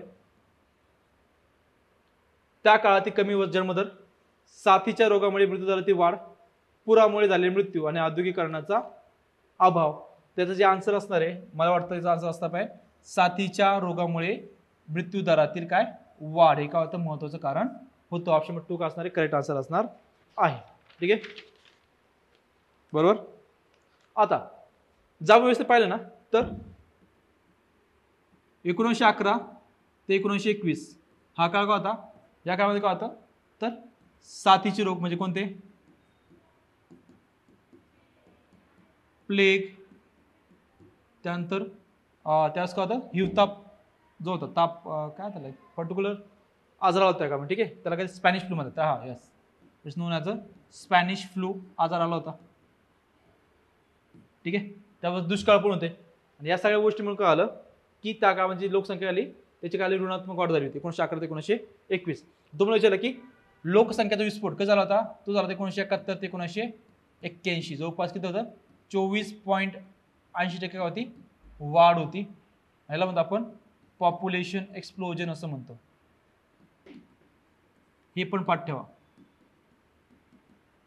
ठीक आहे क्लिअर आहे. So option 2 is the correct answer. पुढे महाराष्ट्र राज्य कृषी बाजार मंडळाची स्थापना टिंबटिंबमध्ये झाली. ऑप्शन 1 आहे 1980, 1987, 1988 आणि 1983.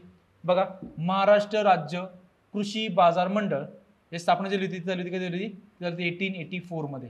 स्थापना कधीची 1884 होती.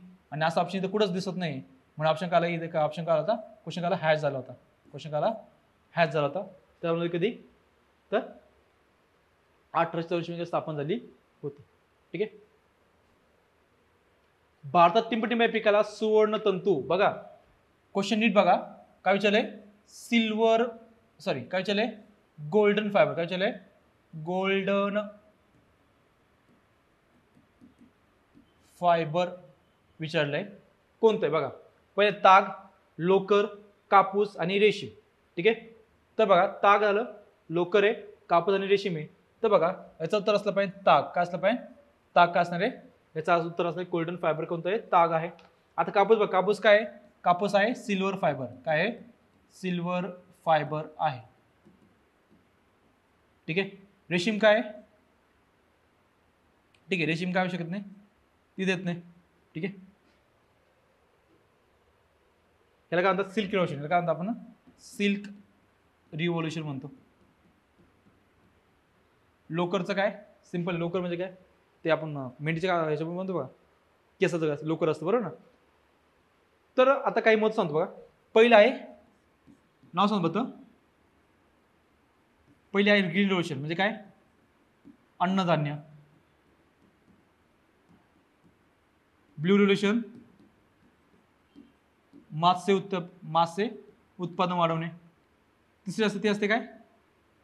तिसरे असते ब्लॅक रिव्होल्यूशन. ब्लॅक रिव्होल्यूशन म्हणजे काय करणं? तर पेट्रोलियम पदार्थाचं उत्पन्न वाढवणं. त्यानंतर अजून काय असतं? ग्रीन झालं, ब्ल्यू झालं, ब्लॅक झालं. त्यानंतर असते गोल्डन रिव्होल्यूशन म्हणजे काय? तेल म्हणजे कोणतं? पाम तेल वगैरे याचं उत्पन्न वाढवणे. त्यानंतर असते अजून काय असतं? Pink revolution. तर काय अर्थ? कोळंबींचं उत्पादन वाढवणे. ते मासे असतं बघा, कोळंबी. ठीक आहे. अजून काय असतं? Green, blue, black, golden. अजून सिल्वर रिव्होल्यूशन. सिल्वर म्हणजे काय? अंडी उत्पादन वाढवणे. आपण त्याच्या चंद्रिकांत म्हणतो बरोबर. अजून काय असतं? ठीक आहे, हे पाठ ठेवा, बाकीच्या गोष्टी असतात पण आठवत नाही आता. Green, blue, black, golden, pink, silver. त्यानंतर सिल्वर फायबर कोणते असते? कापूस. सिल्क रिव्होल्यूशन असते रेशीमचं. हे असतं golden fibre revolution. Golden fibre revolution असतं. ठीक आहे. सो असं ताक हे काय असणार? करेक्ट आन्सर असणार आहे. पुढे बघा नेक्स्ट. पुढील विधाने योग्य की अयोग्य? योग्य की अयोग्य विचारलं आपलं. चुकी बरोबर विचारलंय. शेतीच्या व्यापारीकरणामुळे भांडवलदारी शेती प्रक्रियेला काय आले? उत्तेजन मिळालं नाही. वाक्य काय असणार आहे? भेटलं होतं, मिळाले आहे पाहिजे नव्हतं. बिकॉज ऑफ दिस व्यापारीकरण म्हणजे आपण म्हणतो कमर्शियलायझेशन ऑफ क्रॉप्स असं म्हणतो. म्हणजे जे पिकं काय होतात, जास्त नफा भेटतो कशामध्ये? व्यापार तत्वावरती. फॉर एक्झाम्पल काय बघा, कापूस, त्यानंतर काय? ऊस, नीळ, हे काय होते? हे व्यापार तत्वावर घेणारे पिकं होते. शेतीच्या व्यापारीकरणामुळे भाडे तत्वावरील वहिवाट, वाटे हिस्स्यामधील जमीन लागवड प्रमाण आले वाढले का? नाही. बघा वहिवाट म्हणजे काय? इथे काय आलं पाहिजे होतं? इथे काय आलं? काय घटलं पाहिजे होतं? प्रमाण काय वाढलं? घटणार होतं. का सांगतो बघा, कारण की या काळामुळे काय आलं की हा जो पॉईंट होता इथे काय आलं, यामध्ये काय आलं? जी यांत्रिक शेती हिचं प्रमाण काय आलं? वाढलं होतं. पण हे जे होतं वहिवाट म्हणजे काय? समजा फॉर एक्झाम्पल आपल्या समजा घरी समजा 2 भाऊ आहेत, बरोबर ना. प्रत्येकाला 5-5 एकर जमीन आहे, बरोबर आहे. आता मला सांगा 5 एकर जमिनीवरती आपण यांत्रिक शेती करू शकतो का? नाही. तर शेतकरी कमीत कमी 100 एकर किंवा 200 एकर काय असतं क्षेत्र असलं पाहिजे. तिथं काय आपली यांत्रिक शेती काय करता येते. त्यामुळे ऑफकोर्स काय झालं, हा जो भाग होता याचं प्रमाण काय असणार आहे? घटला असणार आहे. त्यामुळे बघा ए विधान काय चूक आहे आणि बी विधान काय असणार आहे? चूक असणार आहे. सो बघा आन्सर येतं आपलं काय? ए आणि बी दोन्ही विधान काय चुकीचे आहेत. ऑप्शन नंबर 4 ए विधान ऑप्शन नंबर थांबा, दोन्ही विधान काय चुकीचे आहेत. म्हणजे ए आणि बी योग्य विधाने नाहीत, म्हणजे काय ते चूक आहेत. Option number 2 is the correct answer. पुढे बघा नेक्स्ट. महाराष्ट्रामध्ये लोहखनिजाचे साठे खालीलपैकी कोणत्या जिल्ह्यात आढळतात? पहिला आहे वर्धा, नाशिक. आज सिंपल सांगतो बघा की नाशिकमध्ये सापडलं का? तुम्ही कधी पाहिलं का? नाशिक नाव आलंय की बा लोहखनिज सापडलं, कोळ सापडला. बघा आपल्या महाराष्ट्रामध्ये ना, जर आपण महाराष्ट्र नकाशा पाहिला व्यवस्थित,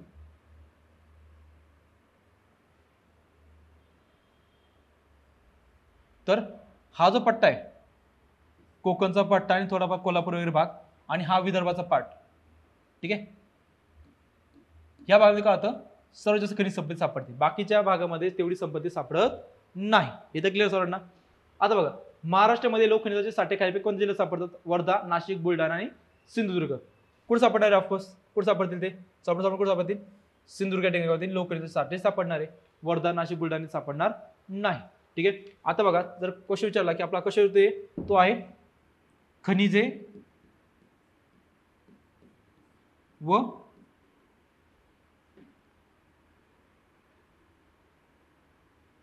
संपत्ती, खनिज संपत्ती होते हा प्रश्न विचारलेला आहे. खनिज संपत्ती प्रश्न विचारला. आता बघा काय काय असलं पाहिजे, तर मूव्ह करतो यार थोडंसं, ठीक आहे, इकडे घेऊ आपण. बघा स्टार्ट करू. पहिले बघायचं बघा की आपला जो महाराष्ट्र आहे, या महाराष्ट्राचे बघा काय जवळपास फक्त 12% भागामध्ये काय होतं, लोक काय सापडतात आपल्याला, खनिजे सापडतात. काय होतात, खनिजे सापडतात. कोणता भाग आहे तो आहे विदर्भ, आणि दुसरा आहे दक्षिण कोकणचा भाग. इथे काय होतं, महत्वाचे प्रामुख्याने खनिजे सापडतात. हे पार्ट असलं पाहिजे, हे कॉमन सेन्सचा गोष्ट, ठीक आहे. आता बघा आपलं उत्पन्न पाहिलं तर सर्वात जास्त उत्पन्न जे होतं ते होतं मॅग्नीजचं. महाराष्ट्रामध्ये मॅग्नीज काय होतं, सर्वात जास्त उत्पन्न होतं. ते असतं जवळपास किती, ते असतं 40%. दुसरं असतं ते म्हणजे काय, ते आहे बॉक्साईट. दुसरं असतं बॉक्साईट, ते जवळपास असतं कुठं बघा. आता मॅग्नीज कुठं सापडणार आहे, ते सापडणार विदर्भ आणि कोकणमध्ये. कुठं सापडतं, विदर्भ म्हणजे काय, नागपूर, गडचिरोली, चंद्रपूर या भागामध्ये. कुठं सापडतं परत, सिंधुदुर्ग आणि रत्नागिरी या ठिकाणी. पुढे बॉक्साईट कुठं सापडतं जवळपास, ते असतं 21%. सिंधुदुर्ग, रत्नागिरी, त्यानंतर कोल्हापूर, ठीक आहे, हे काय होतं, हे सापडतं. त्यानंतर क्रोमाइट आपलं बॉक्साईट, ते काय सापडतं, बॉक्साईट. त्यानंतर असतं लोह खनिज, ते आहे जवळपास 20% प्रमाणे. आणि सापडतं कुठं बघा, ते सापडतं विदर्भ म्हणजे नागपूर, भंडारा, त्यानंतर चंद्रपूर आणि गडचिरोली या ठिकाणी. आणि कुठं सापडतं अजून, सिंधुदुर्ग आणि रत्नागिरी या ठिकाणी, ठीक आहे. 1, 2, 3, 4 नंबर जे असतं ते आहे आपलं कोणतं आहे, ते आहे कायनाईट. कोणतं आहे, कायनाईट आहे. ते आहे जवळपास किती, 15%. सापडतं कुठं बघा, ते सापडतं कुठं, भंडारा आणि गोंदियामध्ये. कुठं सापडतं, भंडारा आणि गोंदिया या ठिकाणी सापडतं, ठीक आहे. त्यानंतर 5वं जे आहे ते आहे कोणतं, ते आहे क्रोमाइट. ते सापडतं किती, 10%. आणि त्याचे जिल्हे कोणते आहेत, ते आहे भंडारा आणि गोंदिया. पुढे आहे 6वं, ते आहे चुनखडी. ती सापडते आपल्या कुठं, ती सापडते 9%. आणि महत्त्वाचं ठिकाण कोणते, वणी म्हणजे यवतमाळ ठिकाणी, यवतमाळ, त्यानंतर चंद्रपूर आणि गडचिरोली, ठीक आहे. 7वं जे असतं ते आहे डोलामाइट. ते सापडते किती, 1%. आणि जे ठिकाण कोणते, ते आहे नागपूर, त्यानंतर चंद्रपूर, त्यानंतर आहे यवतमाळ, आणि नंतर भेटतं रत्नागिरी या ठिकाणी, ठीक आहे. म्हणजे बघा तुम्हाला काय भेटत असतं पाहिजे की महाराष्ट्रामध्ये सर्वात जास्त किती नुकसान पडतं, मॅग्नीज किती टक्के, 40%. दुसरं असतं बॉक्साईट 21%. सिंधुदुर्ग, रत्नागिरी आणि कोल्हापूर. हे कुठं सापडतं, भंडारा, गोंदिया, नागपूर, नंतर सिंधुदुर्ग आणि रत्नागिरी, ठीक आहे. बॉक्साईट कुठं सापडतं, सिंधुदुर्ग, रत्नागिरी, कोल्हापूर. लोखंड सापडतं 20% विदर्भ आणि म्हणजे नागपूर, भंडारा या ठिकाणी. कायनाईट सापडतं 15% कुठं, भंडारा, गोंदिया. क्रोमाइट सापडतं भंडारा, गोंदियामध्ये 10%. चुनखडी सापडते यवतमाळ, चंद्रपूर आणि गडचिरोलीमध्ये. आणि डोलामाइट सापडते 1%. कुठं सापडते, यवतमाळ, नागपूर, चंद्रपूर आणि रत्नागिरी या ठिकाणी आणि सिंधुदुर्ग या ठिकाणी, ठीक आहे. सो लक्षात ठेवा, हे महत्त्वाचे खनिजे महत्त्वाचे आपल्याला माहिती असले पाहिजे.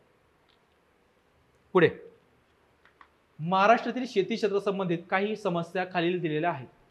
त्यापैकी कोणती समस्या, बघा काय विचारले, सामाजिक स्वरूपाची नाही, सोशल प्रॉब्लेम नाही असं विचारलं त्यांनी, सामाजिक स्वरूपाची नाही. पहिले बघा, हवामानाची प्रतिकूल परिस्थिती, सॉरी विचारलेली म्हणजे सामाजिक स्वरूपाची आहे विचारलं बघा, ठीक आहे. काय विचारलंय, सामाजिक स्वरूपाची आहे, सोशल प्रॉब्लेम विचारते त्यांनी.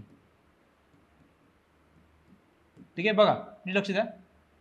पहिलं हवामानाची प्रतिकूल परिस्थिती, हे काय असतं रे, हे झालं, हे आहे आपलं हवामान समस्या, बरोबर. हे असणार आहे का, नाही. पुढे मर्यादित कृषी संशोधन, हे शकतं का, नाही. हे काय, हे काय, हे आपलं आर्टिफिशियल कृत्रिम पद्धतीने, हे पण असणार आहे. पुढं आर्थिक भांडवलाचा अभाव, ठीक आहे, हे काय, तर हे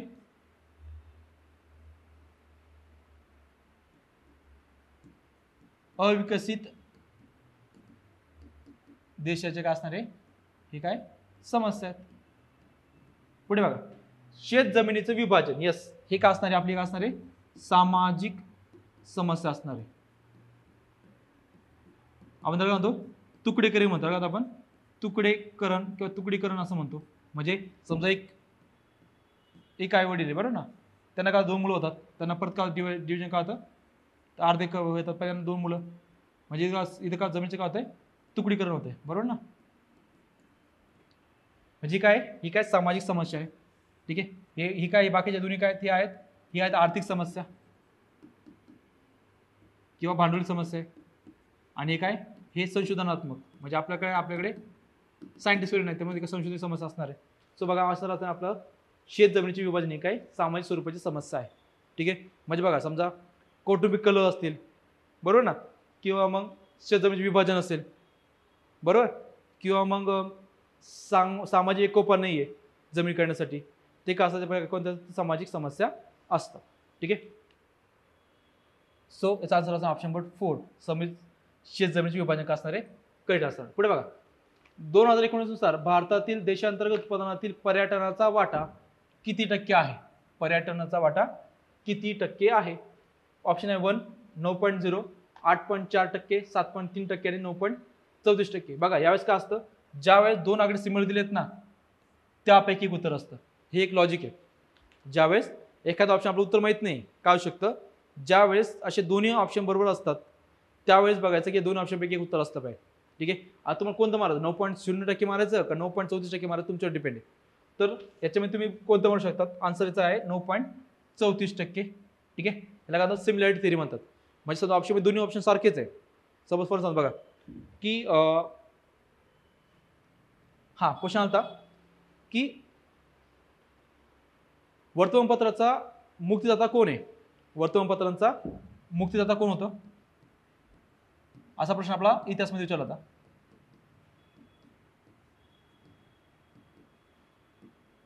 आणि ऑप्शन होते एक होतं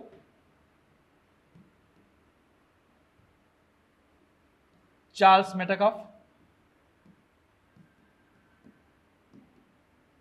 आणि दुसरं होतं थिओफिलस मेटाकॉफ, असे 2 ऑप्शन होते. जर एखाद्याला माहित नाही की मेटाकॉफ आहे की नाही, काय करायचं, 2 ऑप्शन दिसतं, मेटाकॉफ दिसते, 2 पैकी एक उत्तर असतं, ठीक आहे. आता जर एखादा अभ्यास चांगला असतो का म्हणा, चार्ल्स मेटाकॉफ थिओफिलस नाव नव्हतंच, सो आन्सर येतं आपलं चार्ल्स मेटाकॉफ, ठीक आहे. सेम इथं कंडिशन आहे, इथं 9% दोन्ही पण आहे, तुम्हाला जे वाटतं ते मारायचं असतं, शक्यतो पॉईंटमध्ये आन्सर मारायचे. 9.34% काय होतं, पर्यटनाचा वाटा होता, ठीक आहे. माझं काय महत्त्वाचं बघा, पर्यटनमध्ये काय, तर भारतीय पर्यटन आणि महाराष्ट्रातील पर्यटन महत्त्वाचं आहे. बघा काय करायचं, पहिलं बघायचं की पर्यटन जे होतं, एक मिनिट, आपलं बघा पर्यटन राजधानी कोणती रे महाराष्ट्राची, छत्रपती संभाजीनगर, ही काय पर्यटन राजधानी आहे. बर, पर्यटन जिल्हा कोणता आहे, तो आहे सिंधुदुर्ग, बरोबर. पर्यटनच्या अहवालानुसार काय आहे, तर 2022 मध्ये काय, तर भारत किती नंबरला आहे, 2022चा जो अहवाल आहे त्यानुसार काय, भारत कितवा आहे, भारत नाही महाराष्ट्र कितवा आहे, महाराष्ट्र देशी पर्यटक संख्येमध्ये कितवा आहे, तो आहे 5वा, कितवा आहे 5वा आहे. आणि परदेशी जे पर्यटक येतात त्यामध्ये कितवा आपण, भारत आहे 2रा, ठीक आहे. मग पहिला कोण येतं विदेशीमध्ये, तो आहे यूपी, आणि इथं पण कोण आहे, यूपीच आहे. क्लिअर आहे. सो लक्षात ठेवा, हे महत्वाचं आहे. अजून मला सांगतो बघा, महाराष्ट्र पर्यटन धोरण, जर प्रश्न विचारतो मला की महाराष्ट्र पर्यटन धोरण कधीच होतं, तर ते होतं 2016चं. कधीच आहे? 2016चं आहे. ठीक आहे, हे पाठ ठेवा. धोरण कधीच आहे? 2016चं आहे. नेक्स्ट बघू. खालीलपैकी एक भारताच्या पश्चिम किनारपट्टीवरील महत्वाचे बंदर आहे. आता बघा, मी डायग्राम सरळ काढतो इथे.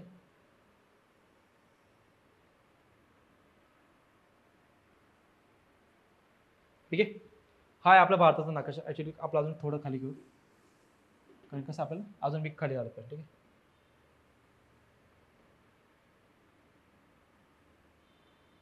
आणि इथं आपला अंदमान निकोबार आहे. ठीक आहे ना, हे ठीक आहे. आता बघा, खालीलपैकी कोणतं बंदर पश्चिम किनारपट्टी होते, म्हणजे कोणत्या या भागाचं? ठीक आहे, ही आहे आपली पश्चिम किनारपट्टी. आता जर आपलं थोडंफार जर लॉजिक असेल की आपल्याला माहिती आहे की शहरं कुठे कोणते आहेत, तरी उत्तर निघतं. आणि आहे आपली पूर्व किनारपट्टी.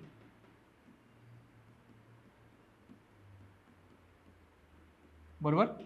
आता बघा, हे सर्ववरतीच येते गुजरातमध्ये, ते कोणतं आहे? ते आहे आपलं कोणतं आहे? कोणतं असणार आहे? कांडला बंदर असणार आहे. बरोबर आहे. त्याच्या खाली कोणतं आहे? इथं आहे मुंद्रा. हे काय? एक प्रायव्हेट बंदर आहे. त्यानंतर खाली जे आहे आपण मुंबईकडे, ते आहे JNPT, Jawaharlal Nehru port trust. ठीक आहे. त्यानंतर त्याच्या खाली कोणतं आहे? त्याच्या खाली आहे मुंबई बंदर. ठीक आहे. त्यानंतर खाली जे येतं ते म्हणजे मार्मगोवा, गोवा या ठिकाणी मार्मगोवा. बरोबर. त्यानंतर येतं मँगलोर, कुठं आलं? ते कर्नाटकमध्ये. त्यानंतर खालचं बंदर जे आहे ते आहे कोची बंदर आहे. कुठं आलं ते? केरळ या ठिकाणी. कोणतं आलं? कोची बंदर आलं. ठीक आहे. इकडे बघा, इकडे जे वरती दिसतं तुम्हाला सर्वात वरती जे असतं ते आहे वेस्ट बेंगॉलमध्ये आहे हल्दिया. कोणतं बंदर आहे? हल्दिया बंदर आहे. त्यानंतर खाली जे आहे ते आहे पॅराद्वीप. पॅराद्वीप कुठं आलं? ते ओडिसा या ठिकाणी. त्याच्या खाली जे आहे ते आहे विशाखापट्टणम. ते आलं आंध्र प्रदेशमध्ये. त्याला आपण वायझॅक पण म्हणतो, कारण आपण वायझॅक पण म्हणतो. त्याच्या खाली येतं ते येतं एन्नोरे. कोणतं येतं? एन्नोरे. ठीक आहे. त्याच्या खाली जे येतं, त्याच्या खाली जे येतं ते कोणतं आहे?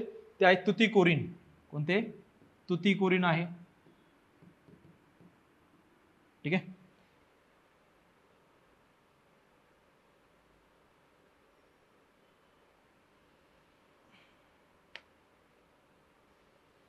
ठीक आहे. आणि अजून कोणतं येते? चेन्नईचं बंदर पण आहे, चेन्नई. ठीक आहे.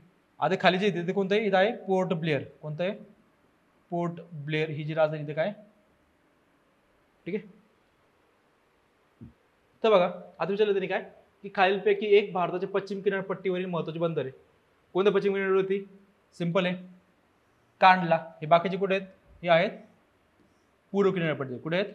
पूर्व किनारपट्टीवरती बाकीचे सर्व आहेत. आता हे JNPT काय? सर्वात मोठे काय? कंटेनर बंदर आहे. कोणतं आहे? कंटेनर बंदर आहे. ठीक आहे. कांडल्यामध्ये काय होतं? कांडला बंदर काय होतं? त्याचं नाव काय आलं? मदन मोहन मालवीय. आपले हे जे मदन मोहन मालवीय, त्यांचं नाव काय दिलं त्यांनी?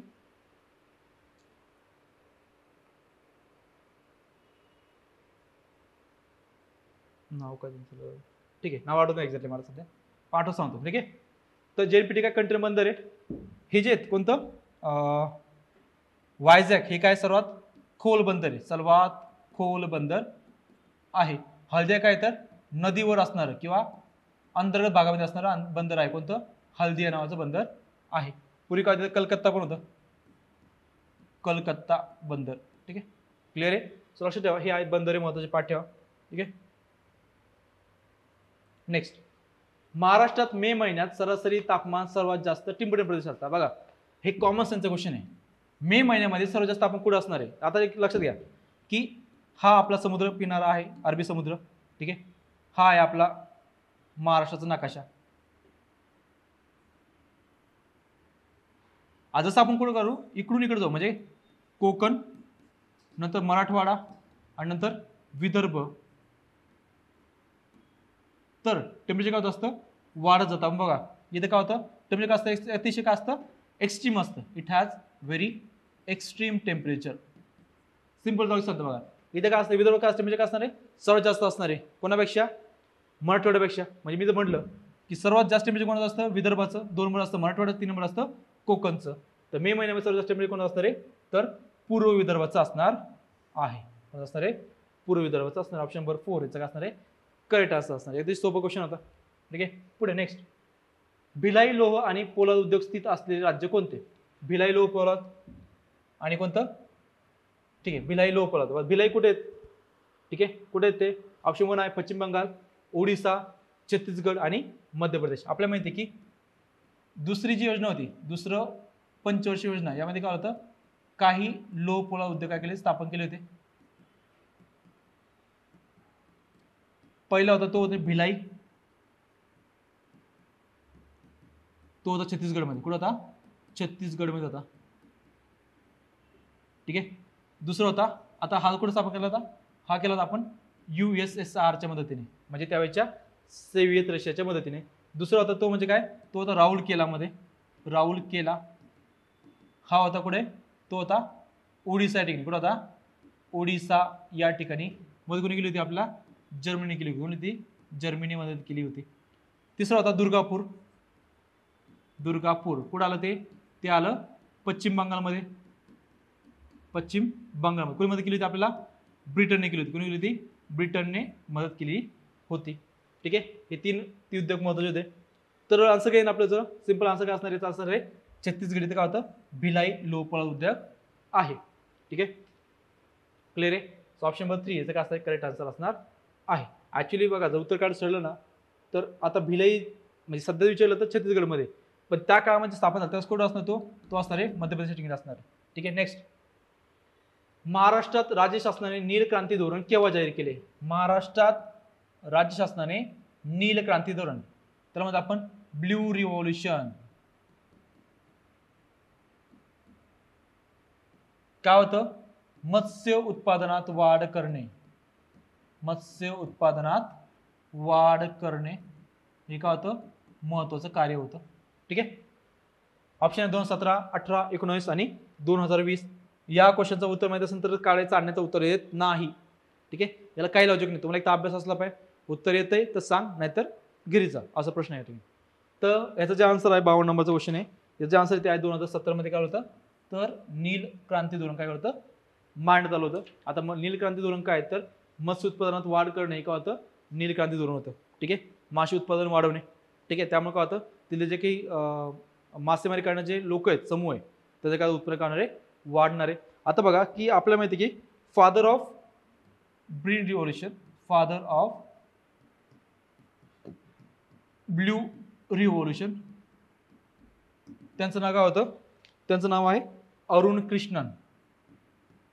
अरुण कृष्णन हे काय, तर फादर ऑफ ग्रीन रिव्होल्यूशन, आपलं father of blue revolution Arun Krishnan.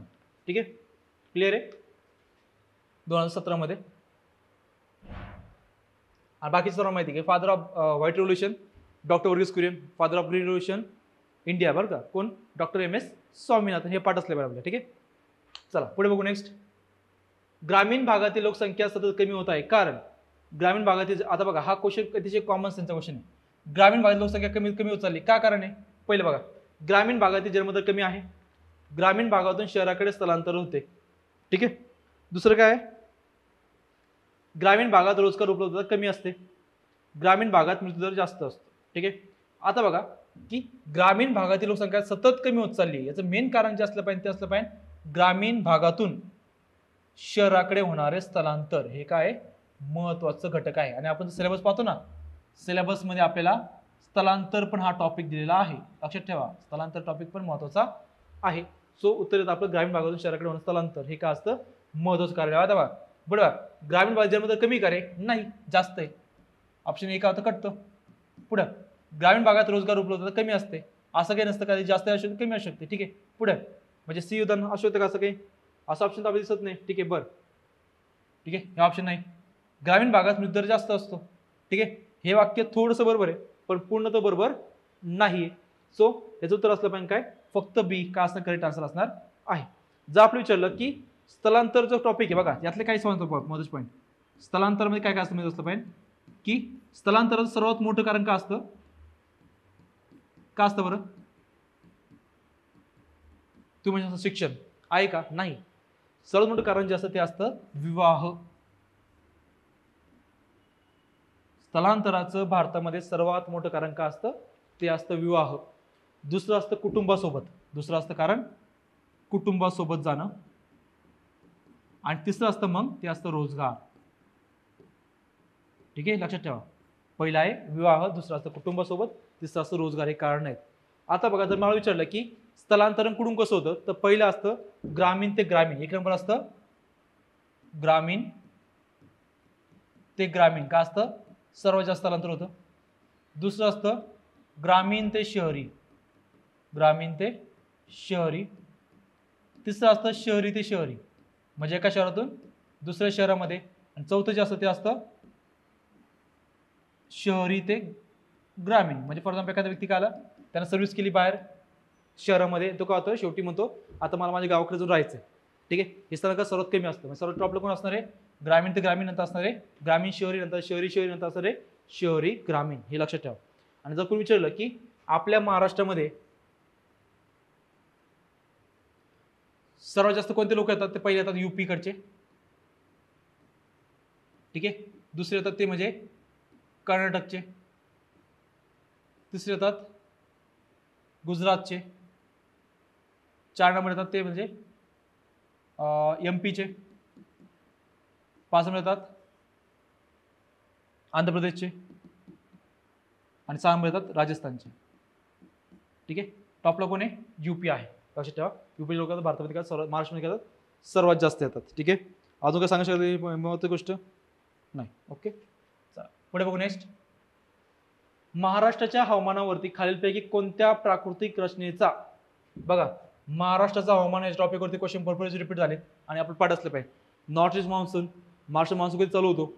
ठीक आहे, सर्वात जास्त पाऊस कुठे पडतो, सर्वात कमी पाऊस कुठे पडतो, सर्वात पावसाचा जिल्हा कोणता, सर्वात कमी पावसाचा जिल्हा कोणता किंवा ठिकाण कोणतं?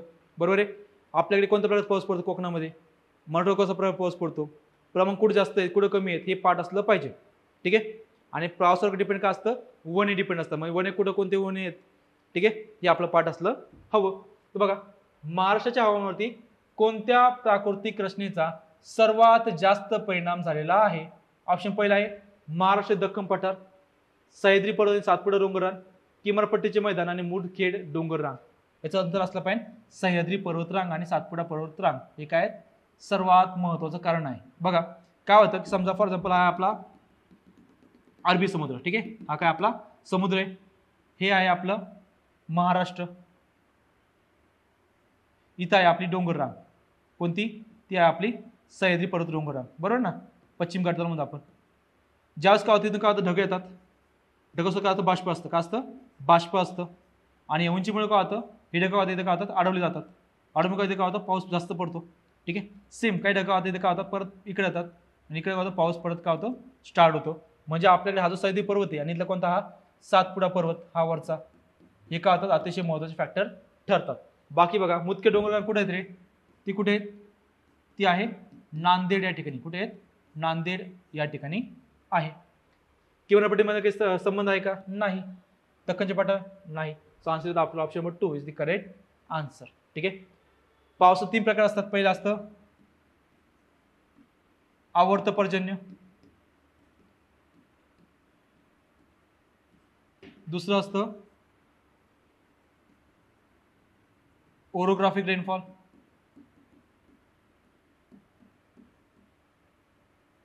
तिसरं असतं कन्व्हेक्शनल रेनफॉल.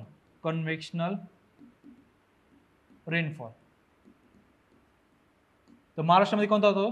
तर ओरोग्राफिक रेनफॉल सर्वात जास्त कुठं असतो? महाराष्ट्रामध्ये पडतो. म्हणजे महाराष्ट्रामध्ये काय असतं, तर ओरोग्राफिक रेनफॉल म्हणजे काय होतं, हे ढगाचा धडा अडकतात, इथे काय होतं, खूप मोठ्या प्रमाणात पाऊस पडतो.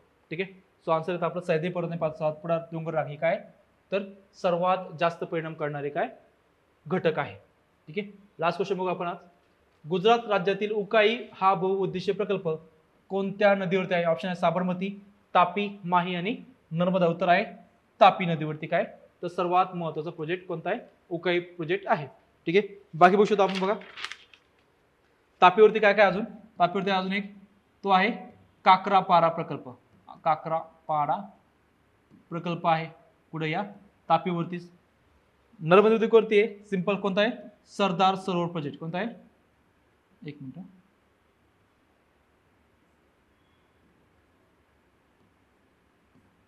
सरदार सरोवर प्रकल्प कशावरती, नर्मदा नदीवरती. अजून सांगू शकतो आपण बघा, अजून कोणतं, हिराकुंड कुठे आहे, हिराकुंड धरण कुठे आहे, ते आहे महानदीवरती. कुठे आहे, महानदीवर आहे. त्यात इदुक्की धरण, इदुक्की प्रकल्प कुठे आहे, तो आहे पेरियार नदीवरती. कुठे आहे, पेरियार नदीवरती आहे. त्यानंतर नर्मदा कोणता आहे, नर्मदा अजून एक प्रकार त्याचं नाव आहे तवा प्रकल्प. कुठे आहे, तर या नर्मदा नदीवरतीच आहे. अजून काय शकतं, भाकरा नांगल, भाकरा नांगल कुठे येते, ते आहे सतलज नदीवरती प्रकल्प आहे. ठीक आहे.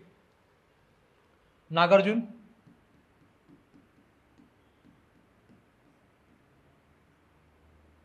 ते आहे कोणत्या नदीवरती, तो आहे कृष्ण नदीवरती. क्लिअर आहे. सो हे लक्षात ठेवा की तापी नदीवर कोणता आहे, उकाई प्रकल्प आहे. ऑप्शन नंबर 2 याचं काय असणार आहे, करेक्ट आन्सर असणार आहे. ठीक आहे. तर आज आपण जवळपास हिस्ट्री आणि जॉग्राफीचे क्वेश्चन बघितले बऱ्यापैकी. राहिला जो पाठ करू आपण नेक्स्ट लेक्चरमध्ये बघूया. ठीक आहे. Thank you so much.